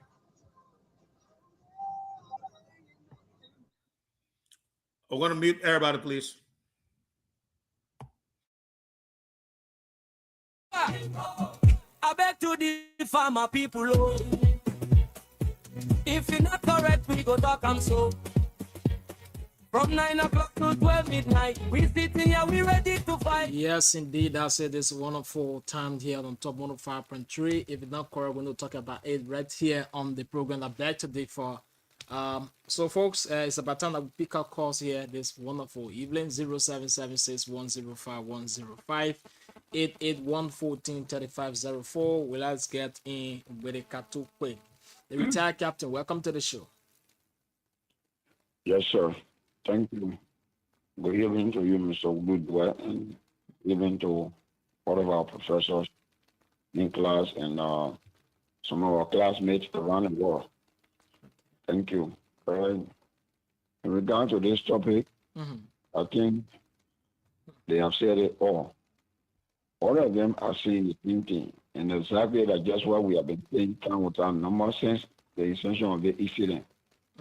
For me, the question that is so frustrating we are asking and is yet to be answered is, what did the lawmakers want to do in Lofa County, at least to talk about the border point, as well as the police director and his principal deputy for operation? What did they want to do at that border? Or because the executive is carrying on some massive corruption act and they want to justify it, so they want to be shareholder, or they want to get their own share of that money for which they choose to go there. Dante, going for research, what is the significance, the importance of going for research more than the plight of the Liberian people that elected you? So by doing so, you make the branch, the executive branch, to just be weak to the extent that anything we do along the way, we will not be questioned. They who are the representative of their own people, if they can abandon their people and say they want their research money, mind you, they just summoned the finance minister few days ago because they were about to go for research and they needed their money. They didn't summon him to say, with the situation at the borderland, what do you think we can do? Is there any possibility that you can make money available? We can empower our joint security. That was not their concern. The concern was, why up to now we are not getting our research money, we are about to close. Go and turn around anywhere and get it for us. And he was able to do that. So for me, if we level my one, the president had no reason to say he's going to call them for special sitting or session. Just go ahead and just veto it with their own executive order, and that's what comes from out of it. All those guys that want to get money, my brother. But I want to say kudos to all of our professors for always educating us, those of us that don't know how to vote, who to vote for, and why we must vote. I think we are getting there gradually from the classroom. It has come to the practical aspect of it. They are exhibiting their inability behavior to tell us that they don't work for being representative, but rather educators that we just put up there to see from us on a daily basis. Thank you for having us. Have a wonderful evening. Thank you so much, Budekatu, for being part of the show. So, folks, that's it here. 0776 105 105 881 14 3504. 0776 105 105 881 14 3504. You're going to be live here on top 105.3. Let's see the time here. Yeah, so I can know how best to go about it. All right, so we allowed 2 minutes to you because we are approaching 12. So we gave 2 minutes to pick a call. So if you are there, we just pick up 2 more calls and then we go back to the panelists so that we can continue the show. So this is the program that back to D4, like the music says. Anything that is not good, we will talk about it right here on the show from 9 all the way to 12, sometime 1 o'clock. Yeah, so put in your calls and let's hear from you. You've been listening, following the show carefully. Let's hear from you tonight at 0776 105 105 881 14 3504. The number support you through here by 11:46. Well, I'm going to go back to the panel if I can get the call. So it's about time that you put in your call and let's hear from you. 0776105105 881143504 0776105105 881143504 the number supported through. Those of you that are calling, it's about time now you place a call and let's hear from you. It's almost 12 here. So yeah, 1 more minute for us to go. So we'll just pick one or two and then we go. If not, trust me, 11:46 I can pick a call and we'll go back to the panelists. So just put in your call and let's hear from you. 0776105105 881143504. And those of you watching us from any part of the world, just use the last number, which is orange number. It's also the WhatsApp line. So let's bring in Bedekatu for the second time. Welcome back. Yeah, thank you, Ellis. There's a thing I left out. I thought it was important to keep all of the chance to call. Apparently, sleep like everything. Okay. Look, what we observed, and it was validated by Honorable Musa Hassan Beledi, that in a House of Representatives, that entire House section is being controlled by Representative Thomas Fowler. You will hear the Speaker of Richard Nangwe speaking on less issue. As we speak, they are planning to come back for emergency sitting, or in the name of finding way to impeach one of their colleagues, Yeke Koluba. They are coming back. It's not about this constitutional crisis that we are facing right now that lies in a hand for it to be solved, but rather could help the president to dish out money for them when they sit down, then they're running after how to impeach Yeke Koluba. A battle that they will not win is what they want to come fight in the name of resetting. Thomas Fowler is the one who is running the day-to-day activity in our house. So you're not hear Richard Kum speaking much about these things because he lacks knowledge, that wisdom, that ability as a speaker to know that I am a leader of this House of Representatives. Anything that I say here is a policy statement. But in fact, where will he go to get statement from before you say it to his colleagues? The guy is still struggling how to understand the technical know-how of being a speaker. So everything lies in the hands of Thomas Fowler. From West to the Douglas, there we'll find ourselves. Thank you. Thank you so much. So folks, that's it. We'll leave it that they go back to the panelists here. So let me say thanks all of you for calling. We'll leave it that they just keep listening, keep following the show, and don't you go the way. Let's hold it there with the namesakes and go back. All right, it's back to you all, and then you can take charge. Thank you, Mr. Wulu. And thanks to all the callers for being part of the show. Thank you so much. I want to give a quick announcement before we move into stuff. So tomorrow we're going to have a big pool of guests on the show from the diaspora wing of the Grand Judah Association. I was on the phone with them. So they're going to come with a chair lady and everybody. So I didn't want to let the panelists know that we're going to have a big pool tomorrow. But yes. So first of all, Zada, you want to respond to the callers? Yeah. I just want to thank them because the thing is, to admit, Mr. Right, while the callers were on, my brother came in, he and I were on something else. He was even waving to you. I know what else saw him. And then Mr. Nubo saw him and waved back to him. So I was so distracted. Seriously, you were calling council. He said, cancel. Saying, I look at him, up to my ear from there. So is that Alex? Yeah, Alex, yeah, he came here. You were waving to everybody. Hey, man.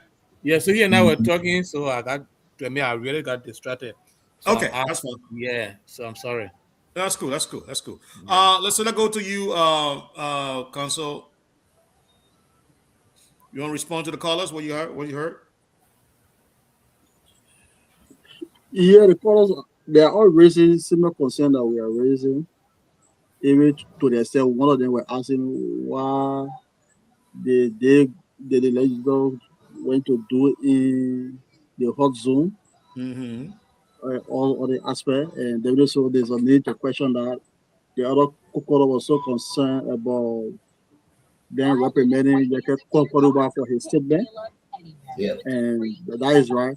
For me, let me just say, you know what someone crazy, but so don't get crazy. If Yeke could be under my jurisdiction, in my jurisdiction, I'd have to arrest him for espionage or some kind of offenses against national security. Okay, hold Meaning, on. Counsel, hold on, counsel. Yeah. On the basis of what? On the basis of providing information that is totally against the interest of the state, that expose the country to certain security risks. Such as surrounding certain part of the sovereignty of the country to a foreign state by declaring you as a public servant, saying that it becomes a policy statement. That's all we're having the issue with Sierra. And one of the Sierra global officials here, while on what Yeke have said, he could have relied upon that and say, even their legislator is saying this, that this place is for us. But in that case, what crime? Is it treason or sedition? Yes, I want that to be established. Yes, that was going to be my Before we ask counsel, I come here. Before we ask counsel, so I will become no Yeke Koroba lawyer or become the state lawyer. No, hold on. Me, I want to ask what the Yeke actually say. Can we just get to know what he actually say first before we start either defend him or go against him? Yeke said, according to his survey and his knowledge, that land is for Guinea. That's the video I watched on Spoon today. I forwarded to ARCHE or to the chat room. That's what he said. Okay, what I listened to. He said when the president went to Guinea. That is his explanation. But when you after that, you need to listen to the replay. He told the people you have to replay it. Okay. So and the replay said a different thing. Okay. Yes. The one talking about at the morning show, the one he attended, the Spoon that he attended yesterday, he said when the president went to Guinea, they were showing the map. Did you watch it? Yes. Okay. I watched it live. All right. Not the one people passing around. I'm talking the live one. I'm talking the one people passing around as propaganda. I mean the live one on the show. He said they were showing a map. And in that map, the Guinea president said, this place is for us and we'll go there. And according to him, he said the president agreed. That's why the president he didn't talk about it. That's what he said. So Mr. Reverend Blopler asked him, were you there? He said, no. He said, what's the source? Where you got the source from? Do you have a video? He said, no. That's what the post told him. That's what his source told him. So Mr. Blopler said, also, your source told you that. Who's your source? He said, I will not disclose my source. He said, okay, so we should agree that what your source said is the reality. He said, if it's not a reality, what the president you say that particular part. Now the argument between him, Mr. Blopler. But let me interject there. How will Spoon change the whole thing? May I just interject there? Go ahead. The question should go back to the word patriotism. Is that it? Is that a form of patriotism, being a patriot? No, absolutely. If your father has something in his hand, in his valise, or in his trunk, and that thing is being questioned by somebody, let's say a memorabilia that your father won several years ago, and immediately he posts that out, the payment comes and says, this is for me. Would it be a fair thing for the son or one of the sons to go on radio or go into the public domain, the radio is public though, and say, that thing my father has is for the man? Will he not have honored his father? Will he not have unduly subjected his father? Will he not have subordinated his father? Now, we are men on this show here. We are not boys. We are men. There are issues appertaining to the family. As Negro and Negro said, in public administration, administration starts from their home before it gets into the public domain. There are things that the father and the mother will talk in the room. They don't bring it out to the children until they have finalized everything. Then the mother will say, I'm going to tell them. The father will say, no, I will tell them. So it's like the presidency. The president has gone on an issue that is very, very critical. People are apprehensive. The only thing that the president can say, his report is that we are handling this issue. Everything is going to be all right. Let your fears be allayed. The president will not make, or the father will not make his children in the house afraid. Oh, you know, I went to Mr. Na. Mr. Na said, anytime he can come and fight and start fighting us in this house here. Even if Mr. Na wanted to do that, the father will not do it. Because the father will be using negotiators to go out there, finding Mr. Na's friends, talking to Mr. Na's sister, talking to the elders, so that what is simmering can calm down and the situation is finally neutralized. So for this person, this honorable man, and I support the word pseudo, this pseudo honorable man to come whilst the president and his delegation is engaged. They are engaged in Guinea, and there are other tools within the diplomatic box that they are trying to use for him to get on the radio and be very condescending without any proof, without any historical knowledge. Not knowing that this thing was set up around 72, how the boundary business came about, that the likes of Benjamin J.K. Anderson has gone way there when they said that was the devil place, and has come with the evidence that yes, there are cornerstones there with LIB on. And for the man to come and just because he has gasoline in his mouth, to spew gasoline on an issue that is boiling, which if it's not controlled could bring us into a serious problem. So I will take the line of Councillor Day. I will seriously take the line of Councillor Day. Even if we're not going to charge him with any what you say, treason, I would say he's conspiring. Yes. He's conspiring. Okay, but let me, Mr. Napier, let me ask you this question. Yes, sir. Where does free speech, where the free speech comes in, and where does it stops? And where do we say, Yeke, using your term, that he had committed treason against the state?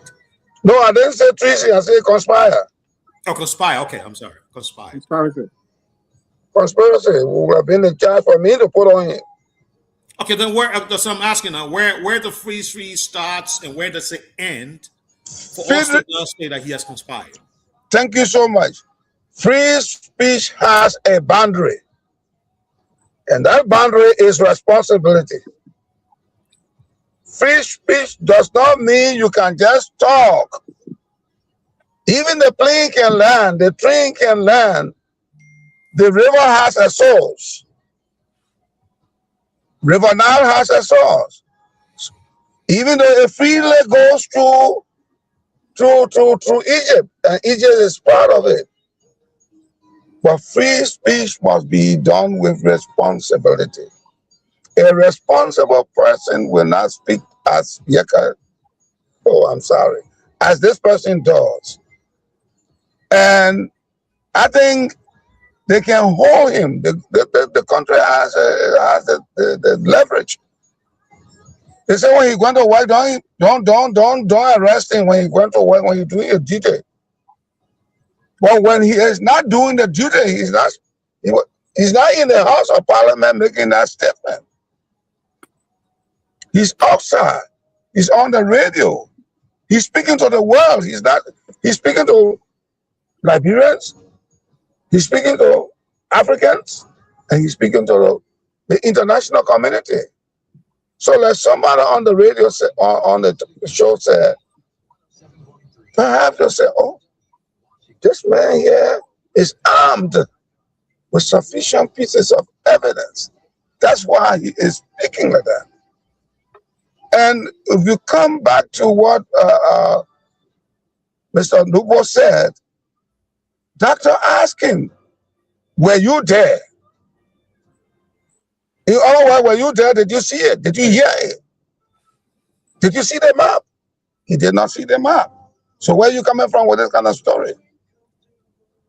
So the story there is to inflame the situation. Could he have been a pay agent? Perhaps. So if he is a pay agent and it can be established, then he is blowing the trumpet of Guinea. And that's where the conspiracy comes in. But that is my point right there, Mr. Nippy. I think we don't have a defined definition of what is free speech is and what is free speech isn't. Sorry. And so when he said the information that I have says that the Guinean president told our president that land belongs to Guinea, and our president consented. How does that put him in any bucket of conspiracy? Because it cannot be proven whether our president consented or not. Nobody would even make a reference. I mean, everyone makes reference. What reference? That's allegation. He's making reference to the conversation that they had. It is up to the president and his people. Was he present? Was he present? Mr. Wright. Mr. Nippy, Mr. Wright. Yes, sir. We have an information ministry that is quiet. Everybody will carry that news. There you go. This is what I'm coming from. So you can say what you said. Where's the information ministry? Where are they? Where are they? Oh, so you are suggesting in the face of the United States now having the US what they really mean VOA. So everybody can make news about America? Because there is no VOA. So everybody can say anything. But Caroline Levitt, the White House secretary speaks every day. The White House secretary speaks every day. They don't have to wait for a radio station. Every day. Every day she gives a report. Okay, Archie. So and all the information the White House secretary posts out there, the press secretary posts out there. Is it correct?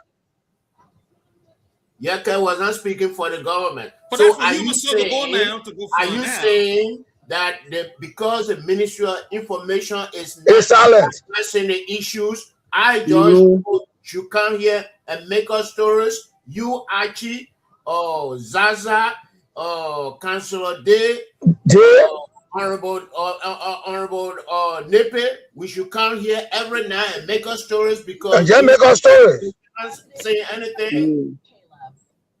It's not what we're saying. No, especially the story. That's it. Especially the story that threatening lives and property and the sovereignty of the country. Now. And Mr. J, get ready to put your story together. That average cause no all the way to happen. And Mr. Zaza say no, They own all the Sierra Leone all the way to Bendu, came out. And he saw the map. Let me. I saw the map. Sorry, Bob. Should I come in as well? You see?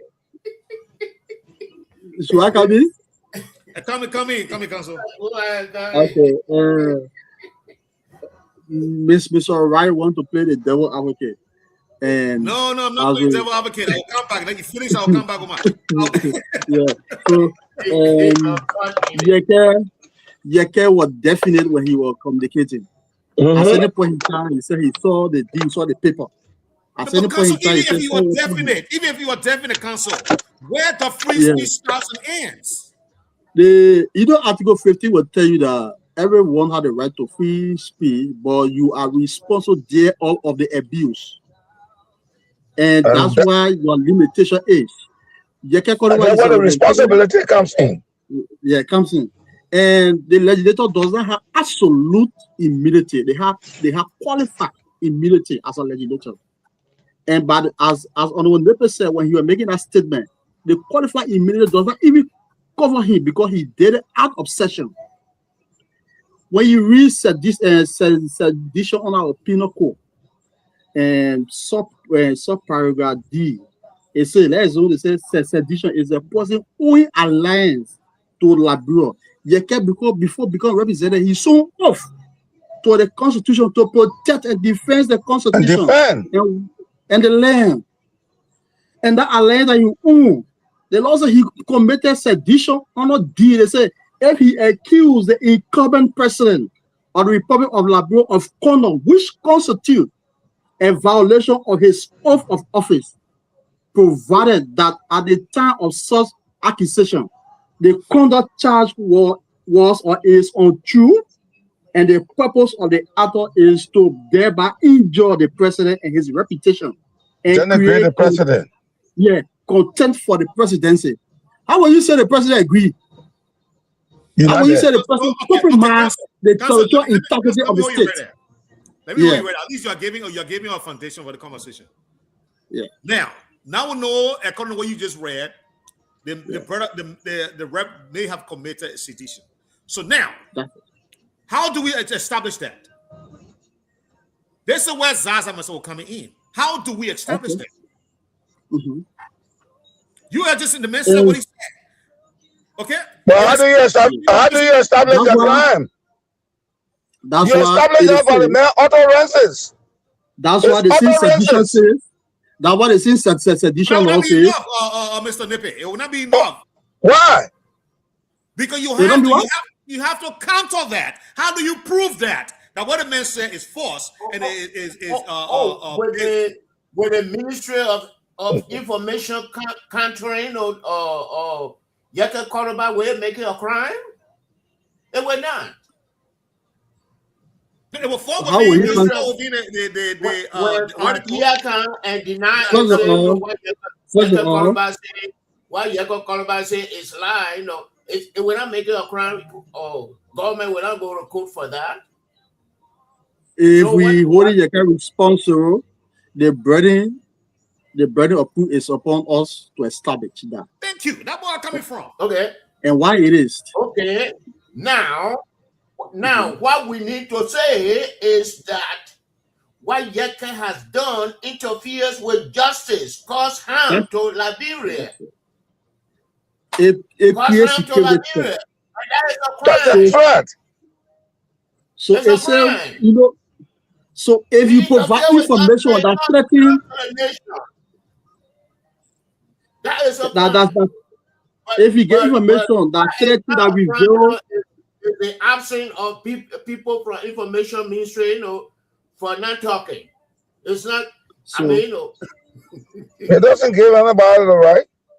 So another way, according to Mr. Nimbo, another way to establish that is say when you get information that reveal national defense information to a foreign power with the purpose of injuring Labrador either at war or a diplomatic effort being applied. What he did, it honored the diplomacy that the person was carrying on. Exactly what I said. Yeah, it is, and he said, "You can have any deal." Does he have any document that establishes that Guinea owns that particular parcel of land where they are today?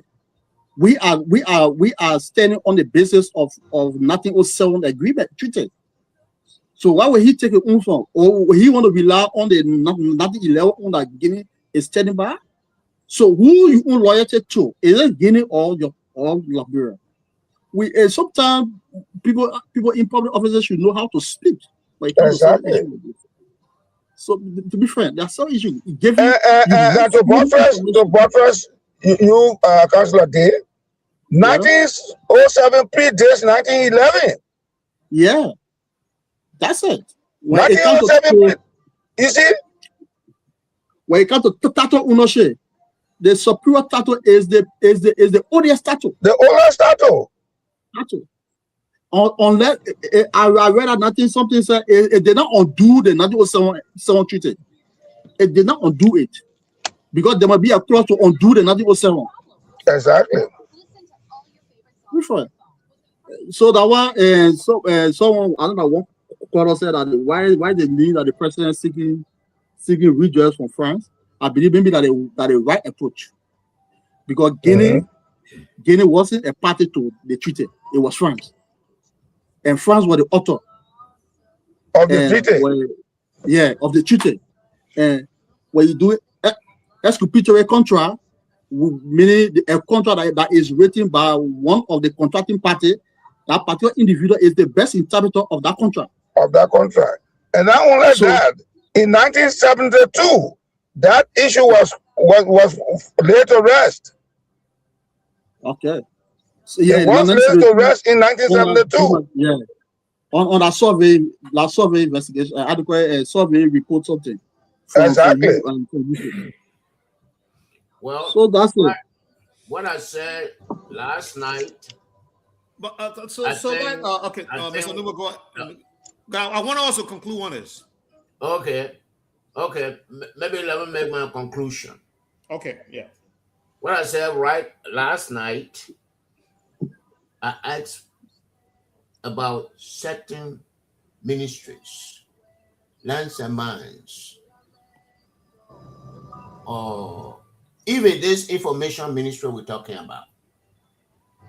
The document we are digging out that Councillor Day digging out, Honorable Nippe digging out, it's going to be at the Ministry of Information and Ministry of Lands and Mines. So no, those are what I think we should concentrate on, but we should not be here justifying the reckless statement made by Yaka Koluba. He has no proof for it, for the statement he made, as usual. So I rest my case. Thank you. Well, I don't think we are justifying it. Some of us just want to know. Polishing it, right? Well, we just want to uphold Yeke Koluba's rights, just as every other citizen, rights must be protected under the law. Now, for lying. But Mr. Wright, yeah. If that right which I have is being undermined by myself, by the utterances I make, do you think that right is then a right for me to exercise? Okay, so Mr. Nippe, if we keep asking Mr. Wright, me would I end the show tonight? Let me just come. No, I just thought because he's still emphasizing on right. Because if you ask a man, now you bring another thing, you said if you ask again, then we will not. Mr. Zaza, you are a man on the same side. You are the right on the same side, and Mr. Wright laughing, and you explaining, and you there laughing, like you agree with us, but both of you do not want to admit it. Okay, so I sent a video. Just late will be going. The video that was quoting when they had a conference.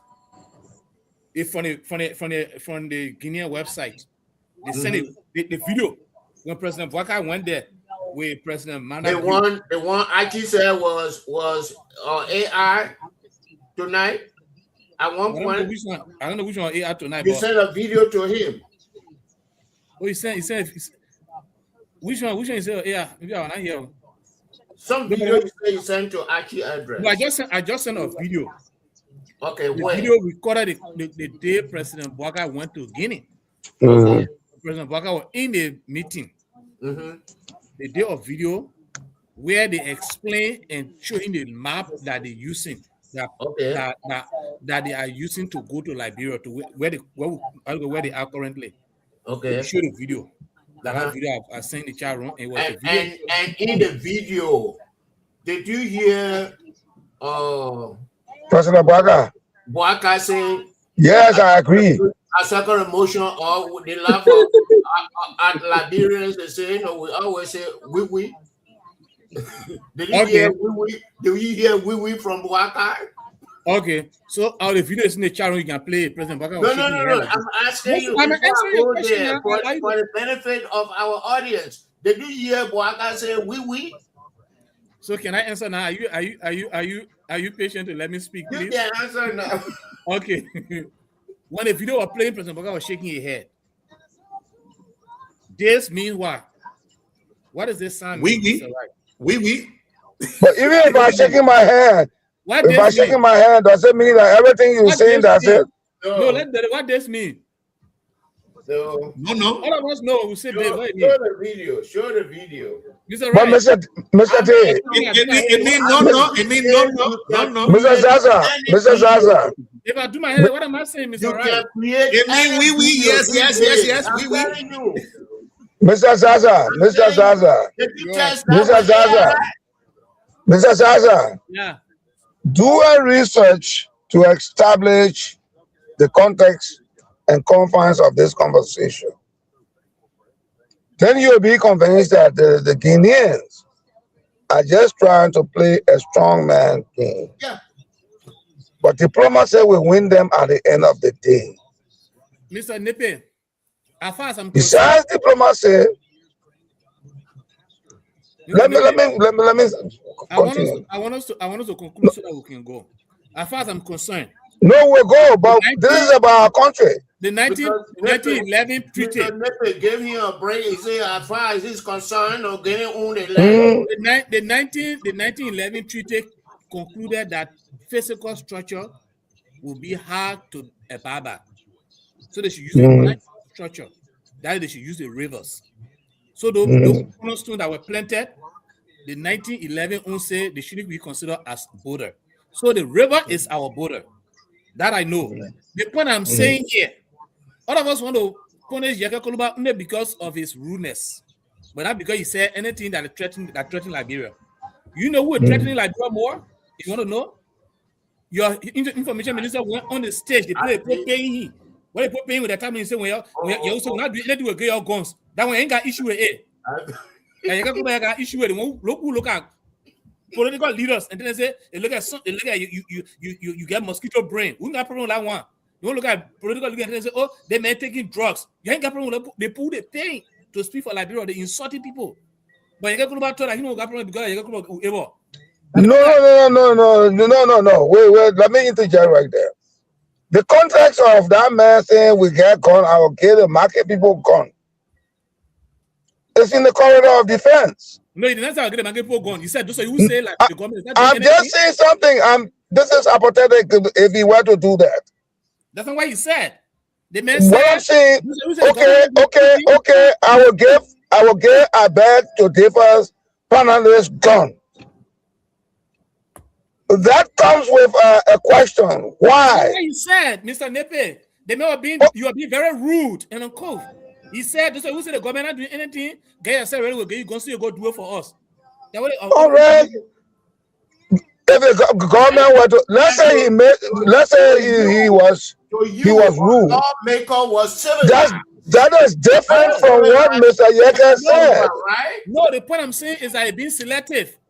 Our justice system is being selective. We condemn Jacob Koluba because we got issue with him, but we're not condemning. No, we don't have issue with Jacob Koluba. Koluba makes himself an issue. You are We have defending not the gotten to the minister. justice system yet. No, I'm not defending We are talking about the information minister. I'm not defending him. But for Columbine to come and say, don't learn here. Yeah, you got your hat on your head. And then Columbine say, that hat on your head is not yours. Has he any proof? You can't arrest him for that. You not disprove him.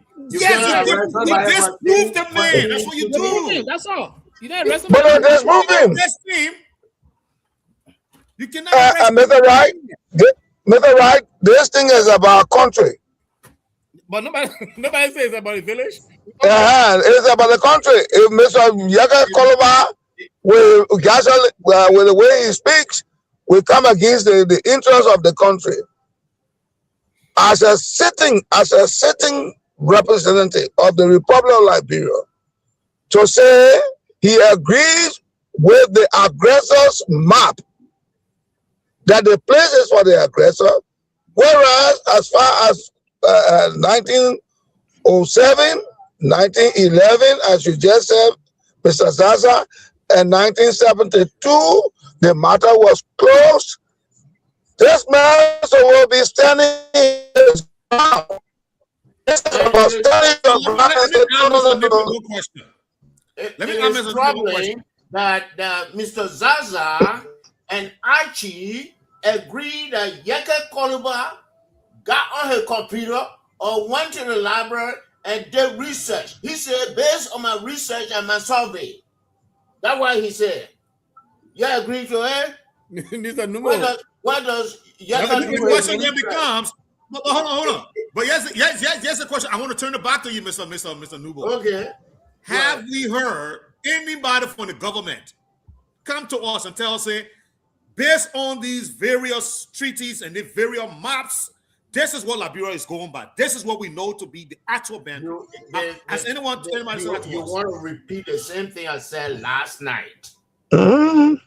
I named all these groups here, all the government agencies. Mr. Nubo, I asked one question. Don't ask me the thing I explained yesterday. Okay, but do whole you can surveillance. And so because they don't have not done so that gave Yeka Koluba the right to go and lie. It's open to interpretation. It's open to interpretation. When last you saw Yeka Koluba survey? When last have you heard the Liberian government telling you anything about the various treaty and the maps? Just for fun. Yeah, this guy, I went with him before. When I went to attend that, he said he saw the vacancy and it said survey. So he thought I carried people around and people figure it out.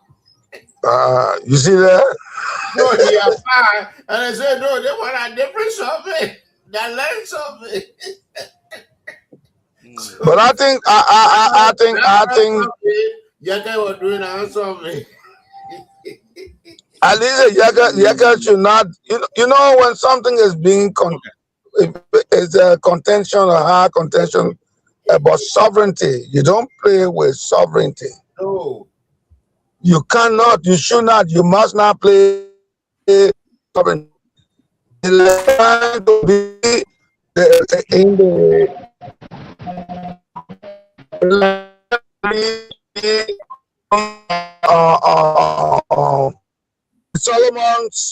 the Solomon saga with the baby, and then the one who owned it is crying that he won this baby. Imagine that woman who owns the baby, the rightful owner who owns that baby. Son her come and say, "That baby here for the woman there on the other side." How you think that woman would have felt? So we have to be careful. We have to be very, very careful. This is about our sovereignty. Already this guy has been stripped of his land because he had no military.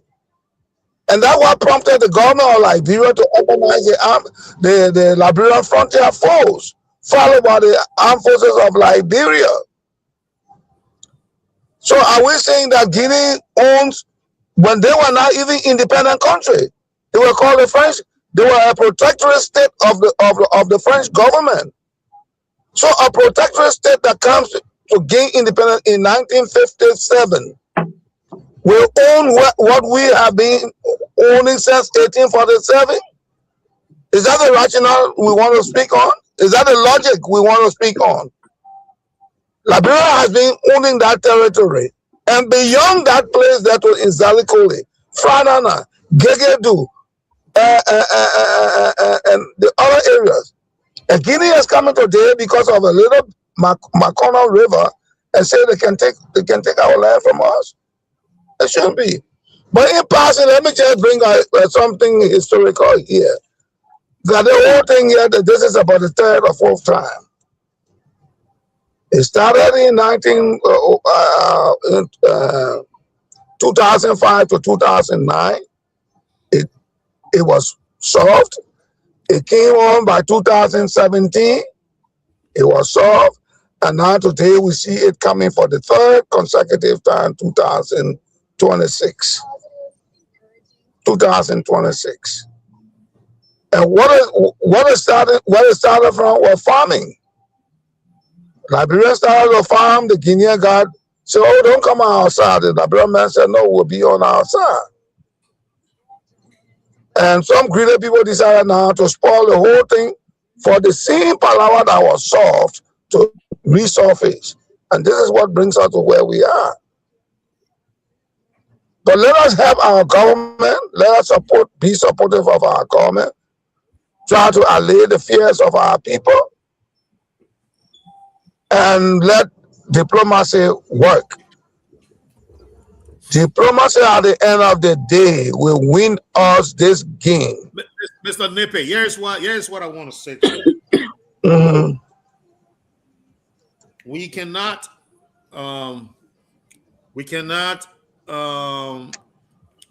okay.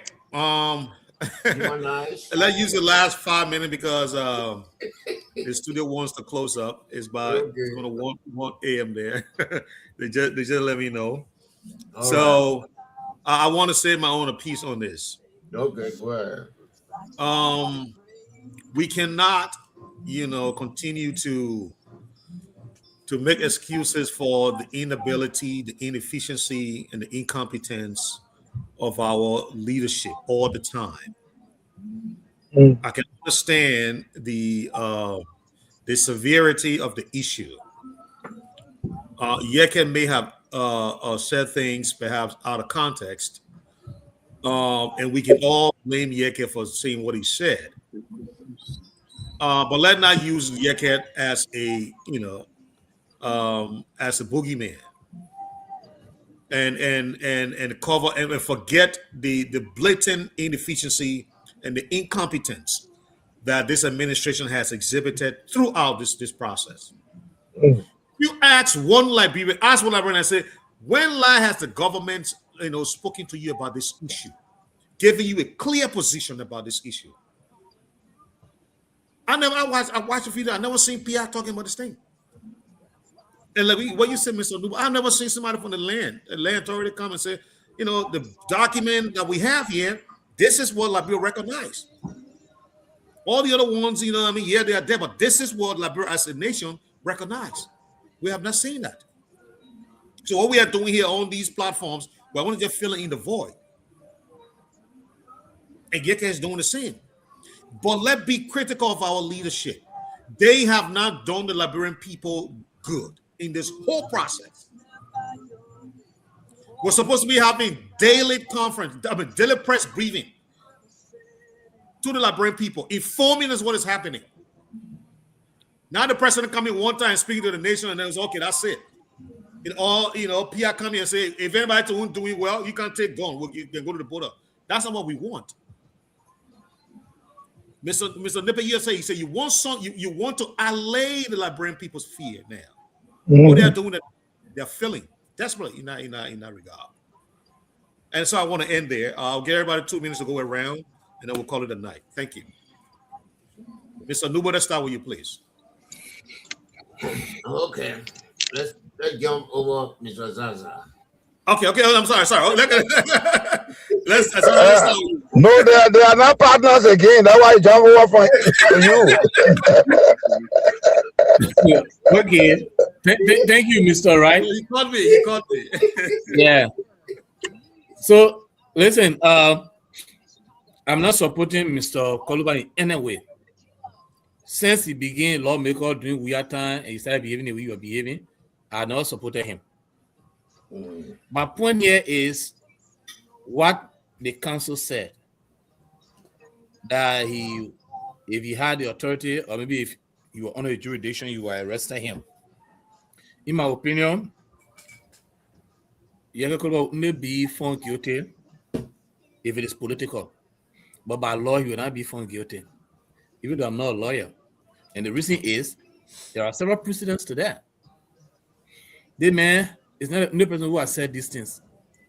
I think what Yeke Koluba is doing is to trigger the information arm of the government to be effective, to be proactive.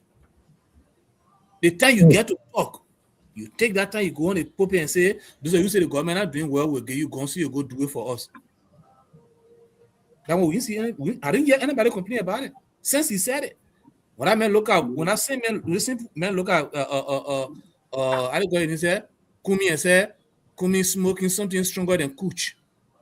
The information minister, nobody question him. Nobody say anything about it. No, I listened to the interview. He didn't say he's smoking something. Whatever, Coach. Say what did he smoke? And somebody, with a vibe background or say dry grass. I listened to the whole interview. I was listening to it. It was my sister, Mamiata's daughter. So what did he smoke? Then he said even stronger than that. No, no. Man. Look for the recording. I'll find the recording. Mm-hmm. I share it with Mamiata. He said even stronger than that. Even Mamiata said call her daughter on that thing. I will her. That same man, he debated. You know the show. He said, "Joe, we have forgetting. Maybe you got mosquito brain." Nobody question you for saying that. The same man insulted Snow. They are supposed to be the ones. They are not propagandists. When you're a government spokesperson, you are speaking for the country. You're not a political party person. The party got a propaganda arms. But when you are a representative, when you are a minister of information, you are speaking for everybody. Because if people don't pay taxes, you don't get paid. So you got to be careful how you speak to those people. You can't insult lawmakers, insult people, especially when they are opposition to you. Then you come up. Then when somebody speak against you, they say you arrest the person. I heard the justice minister talking again today that those who are acting unethical, they will arrest them. Those that are acting unethical in Lofa, go arrest them. But what does that even mean? What does that even mean, Zaza? The guy against opposition as well. The guy against any kind of they are just, for me, in my opinion, they are just against any kind of critical. They think what happened. We are considered to be the least person. Yeah, understanding. The government that as offensive as they are today. They're so defensive. You're not acting a government, you're acting some kind of political party. He says CDC is not. We agree. CDC is not that kind of political party that we can refer to. But they behave better than you. Because I didn't see Georgia information minister doing the thing they're doing now. But it is wrong to manage information. All right, thank you. That is not managing information. That's attacking opposition. That's not managing information. They should be speaking. In fact, they kind of stage within the information minister. They sort of have press conference every day and tell us what's going on every day. And they're not doing a good job for them. They're not doing You're recapturing. I'm recapping. I'm done. I'm ready to recapture my flow. We are doing this. We are doing this service to Honorable Nepe. I think we'll come to you. We'll come to you, Council. Okay. Yeah, Mr. Nuno. Mr. Nubo. Okay. I understand Mr. Zaza concern. After the Commerce incident, Sophia was here. Me and myself we talk. I know his response. Maybe I hinted to ARCHE, and I've never said to any other person. And this is why I was naming these ministries yesterday. Even the Ministry of Foreign Affairs, all these treaties here, they're supposed to have the documentation. Lands and mines. We don't have lands and mines now. We have land authority. All these information that people are digging up, this will sort of be on top of things. But by the same token, I don't want for Liberians or for lawmakers to come up and be saying all kinds of things that will harm justice and harm our country. And that is exactly what Mr. Yeka Koluba did. Yeka Koluba, I think 2 or 3 times I Yeka Koluba money. Even when they attack him, at his place. I sent him money to buy this pepper spray. You can ask him, he will tell you. So, supporting violence? Huh? I don't know, supporting violence? No, there are violence that self-defense. People come to attack you. Because you were speaking against government, I didn't support, so you are supporting the man. What you say? Because he was speaking against government, I don't support. No. It's not because of that. Because they went and vandalized where he was living, and in the same place there were tenants that were living there, and they stole their things. So that was the reason. It's not because he is we are. Well, maybe we are deserving. And Yeka Koluba at the same time, Yeka Koluba, or where no, not Yeka Koluba, Prophet Key insulted George or Job Waka. I support Prophet Key too. Insulted Job Waka and said, no, that was friendly cause. Okay. So we have to not lie, even though legally lie is not a crime, but when it reaches certain threshold, passes the threshold, the lie becomes a crime. And that is what happened in Yeka Koluba case. Thank you. Thank you, Mr. Nubo. Counsel? Let's get your closing. Okay, I beg to differ. One of the issues we should look at here, we should not speculate on this platform. And when we say things, we should say with facts and established. Right. Like, and I maintain that Yeke Koluba action is a constitutional breach. And if this was another president, he will answer for some kind of felony offense for making such a reckless statement undermining the integrity of the state. For a state to become a state, there are certain elements that are involved. The territorial integrity of the state, we as the land that we are talking about, is important. The strong military defense we have, because that information can also undermine, or it will give the Guinean authority the zeal to act more than what they are currently doing. So he actually undermines our sovereignty.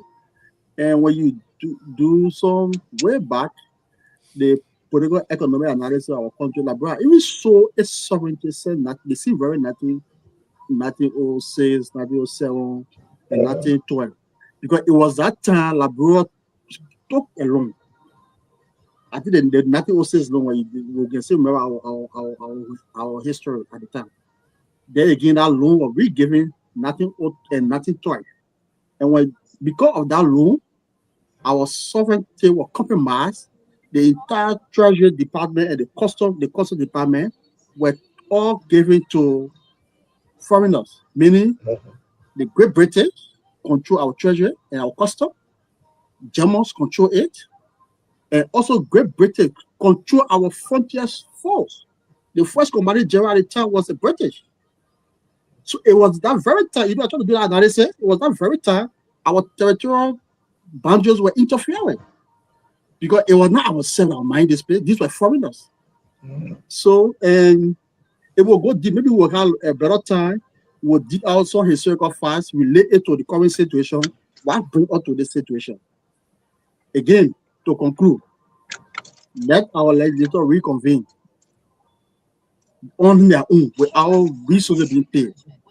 And there's a need that they reconvene to work with the executive, let things move us soon that peace may restore to that border area. I want to say thank you. Thank you, Council. Thank you. Mr. In the Nipe? end, we will move. Okay, thank you. Thank you, Council. Mr. Nipe? Yes, thank you so much. Let Mr. Nippy put it in a simple Liberian English. Yeah, when I finish, I will talk that one there. Okay. Yeah. I want to speak on 4 important points, or 3. One is that the legislature or legislative branch, both the House of Representatives and Senate, they should see wisdom in the urgency to returning from their recess to the Capitol building. And the reason is just simple. The president would need their assistance in the conduct of all the activities that he and his team are performing. That's number 1. Number 2 is to give a little background why we're coming, how we got to this point. This thing here came twice for farming, where the area called Kongo or something like that, Kwendu Bondi.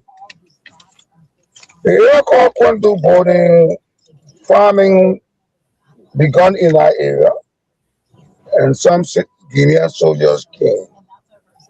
In 2005 up to 2009, they come back for the second time around 2017, and now this is the third time, 2026. This time it is not about farming as the previous times. This time it's about breach of an international border.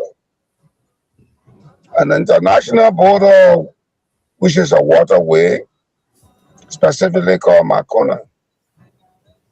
Government of Liberia, the Ministry of Internal Affairs, and the Ministry of Land and Sovereignty stop anybody from mining sand or diamond unless they went to have some bilateral understanding reach that would have made them access to that.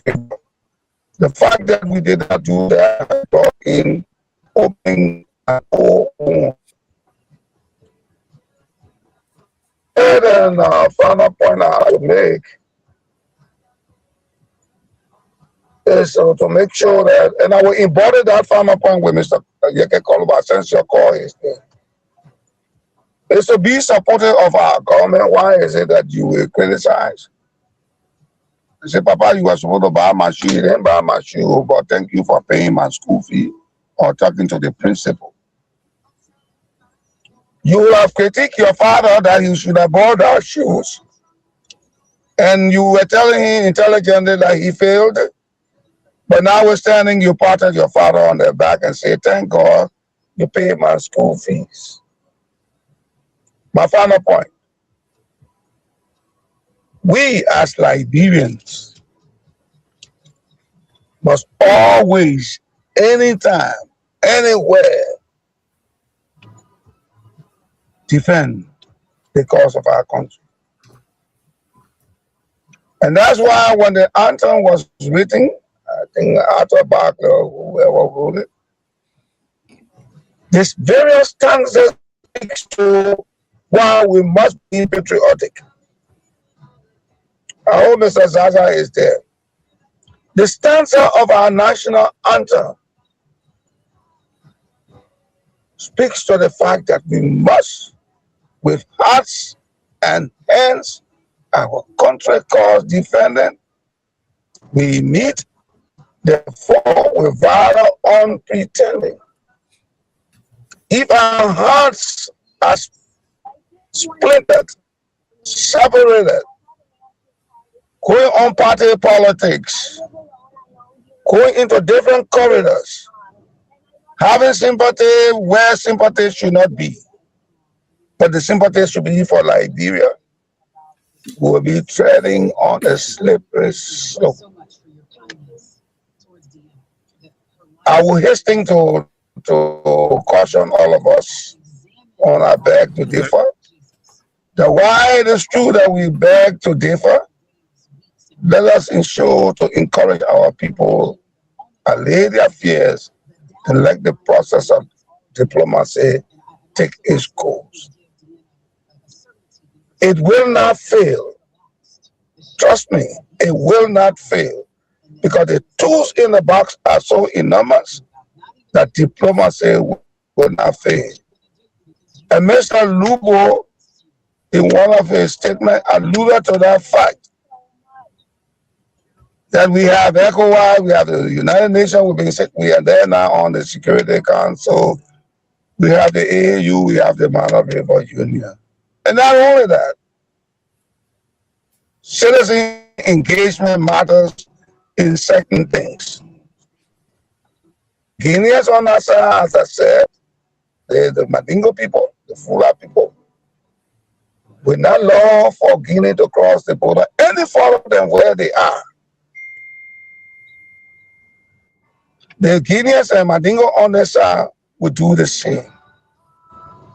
The bottom line is the platform for peace is the support of all of us, be it on Spoon Talk, be it on OK, be it on our beg to differ, wherever we find ourselves, is to be supportive of our government.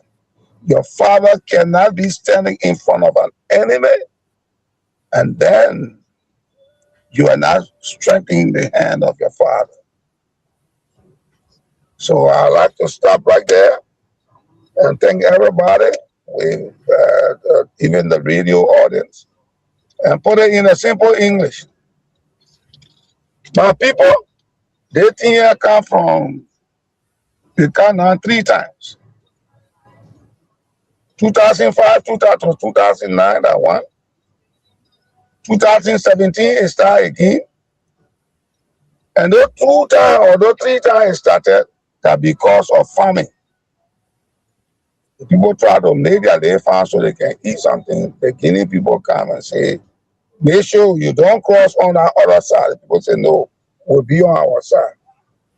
But the 2 superintendents, according to Vani Vafle, what is his name? Vafle, Kamara, the 2 superintendents, Vani Kamara, Vani M. Sharif, they came together with the superintendent, both superintendents from Guinea and Liberia, and they settled that impasse. We're on the 3rd one now, which is involving our president. And this is the 3rd time that the Liberian president is involved. With William Tubman, with William Tubman, and around 1972, that Palawa there, the people, they solved it. Tubman Pai say, I don't want Liberian people to die. Like my Victoria said the other day, Tubman said, I don't want Liberian people to die for land bid me. We in Guinea, we are one people. We get Mandingo here, we get Mandingo on our side. So my people, we got to strengthen our president. Your pa can't be standing in a yard talking to the other men who want be and be the children, and then you don't help your part. And the play what we earn now, we're supposed to support the government. The government get plenty things to do, and they're doing it, and we will get good results. We must not be scary. We must be praying to God so our government can work good, so we and the people in Guinea can be happy like we always used to be, from Secretariat to Contact and now to Dumuya town, so we can all be one people. The last thing what I want to say, our Lord make us more come back to work. So when the president want them to give him power to do something, so he can do it. And the people who put in gasoline in their mouth to chop power on the other side, they must stop it. Some of our BB people, they go on the radio, they learn for Guinea, they play for Guinea. So if your child, you and one man fighting for the same place, your child leave from in your home, go to the man or go to stand in the public and say, my pa just picking first on that man. They learn what you're talking for that man there. Then you defeat your pa. You one of the big children in the house. Then you make your pa weak. Oh, my own son come from behind me and say they learn that for me. It's not a good practice. So we must be intelligent. We must use wisdom to be in position that be men on our capital building, they're in our capital building. The people can make you paramount chief because they want to make you paramount chief, or district commissioner because they want to make you district commissioner, or clan chief because they want to make you clan chief. They make you clan chief because they know when something happens, you will stand for them. And that's what the president tried to do. So the president got a group of people that he put together to solve the problem here. You don't put together and solve the one problem. They put up business, they learn business. When we finish solving it, then we come back now to our pa and say, but pa, they want what you were doing. You can let us know. Next time, when things are happening, please be letting us know. But we must not put gasoline in the fire here because we always point. I want to stop right there. Okay. Thank you, Mr. Nippet. Thank you to all our beautiful panelists. And thanks to those of you that are still out there following us. I can see you out there. Thanks a lot. I think it was a great show, Mr. Nippet, Mr. Zaza, Mr. Nubo, and Counselor Day. Thank you all. Like I said, tomorrow, tomorrow is scheduled that will host people from the diaspora here, from the Granger Development Association. They're coming to be part of they got something to say and they want to come on the program. So look forward to all of you coming on tomorrow too to interact with them. A lot of smart people are coming on. The chair lady will be on. Mr. Baluk, another smart guy that I know, is coming on.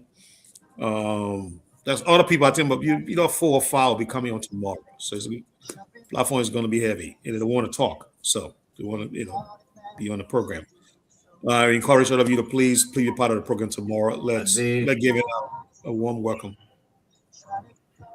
Well, you say something, Mr. They want to talk about their organization. Yes. They want to talk about their organization. Okay. Yeah. So they have the project. They're building a public park in the county, and they want to do an outreach. The ASCII. What is it? In Zwedru? Yes, in Zwedru. I think it's going to be on the university campus. They're building a park at the university campus, and Uh, so they want to have like an all hands on deck approach, you know, asking people to join them. And so they're asking the media to be part of the process. That's why they're going to be joining us tomorrow on the Beg to Differ. But we're going to be asking the question about the significance of the project, you know, the inside of it. What was some of the thought process that went into the project? But you are a member of it. What is the cost? I don't know. We're going to You're find not a out. member of the organization? I have not been to a meeting for so long. I'm guilty. I plead the fifth. But yeah, we'll find all out tomorrow. You know, the thinking that went into the project, and what's the impact is going to look like. You know, so we're gonna find out tomorrow. I just want to let you guys know. Okay. Have you seen the numbers I sent to you? Yes. Maybe we can find time and invite Yaka Korba here. I'm going to reach. I think I'll send you a When text. you reach out to him, he will answer. Yes, I know he's very responsive. I'm going to call him tomorrow, and I'll let you guys know about my conversation with him tomorrow.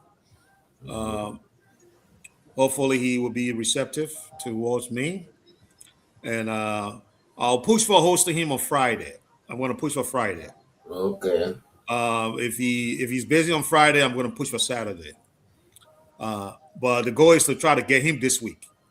You know, we'll try to push for the week. If not, we'll try to get him next week. But that is the. But I appreciate Mr. Noble. You know, Mr. Nippy, if you got anyone out there you want us to reach out to bring them on the show, and you have the contact, I will appreciate if you can send me that information. I'll reach out to them and talk to them and invite them to the show. Same thing with Zaza and everybody. You know, if you anybody out there you think the president is welcome on the show, you know, please, you're welcome to send me that information. I will reach out. I'll find that time to reach out. Yeah. Having said that, any other thing you might want to say? If not, hold your peace. And I said, I just want to give you a salute to everybody and those in the radio line. Thank you for listening to our Beg to Differ. It is your radio station. You can come on at any time. Be free to speak your mind. Because this is about Liberia. This is the only place they cannot deport us. True. Cannot deport you from Liberia. Yeah, they will be you in Liberia, but they can't deport you. It's like your house. So please be free to come on. I beg to differ. This is a public invitation to you to come on and let us see how we can help our government. Yeah. Let's see how we can help our government. Our government is fighting a huge battle. Let us put aside divisiveness. Let us put aside being a partisan of this party, that party. No, this is not about party business. Let's think Liberia first, Liberia first, Liberia first. Thank you so much. And a hand salute to all of you. Bye-bye. Thank you, Mr. Nippy. Thank you. Any other comment before we leave? Thank you. That's it. Okay. So tomorrow. Right. Tomorrow, guys. Bye-bye. Mr. Wulu, I think I'll just leave you at the close up what I said now.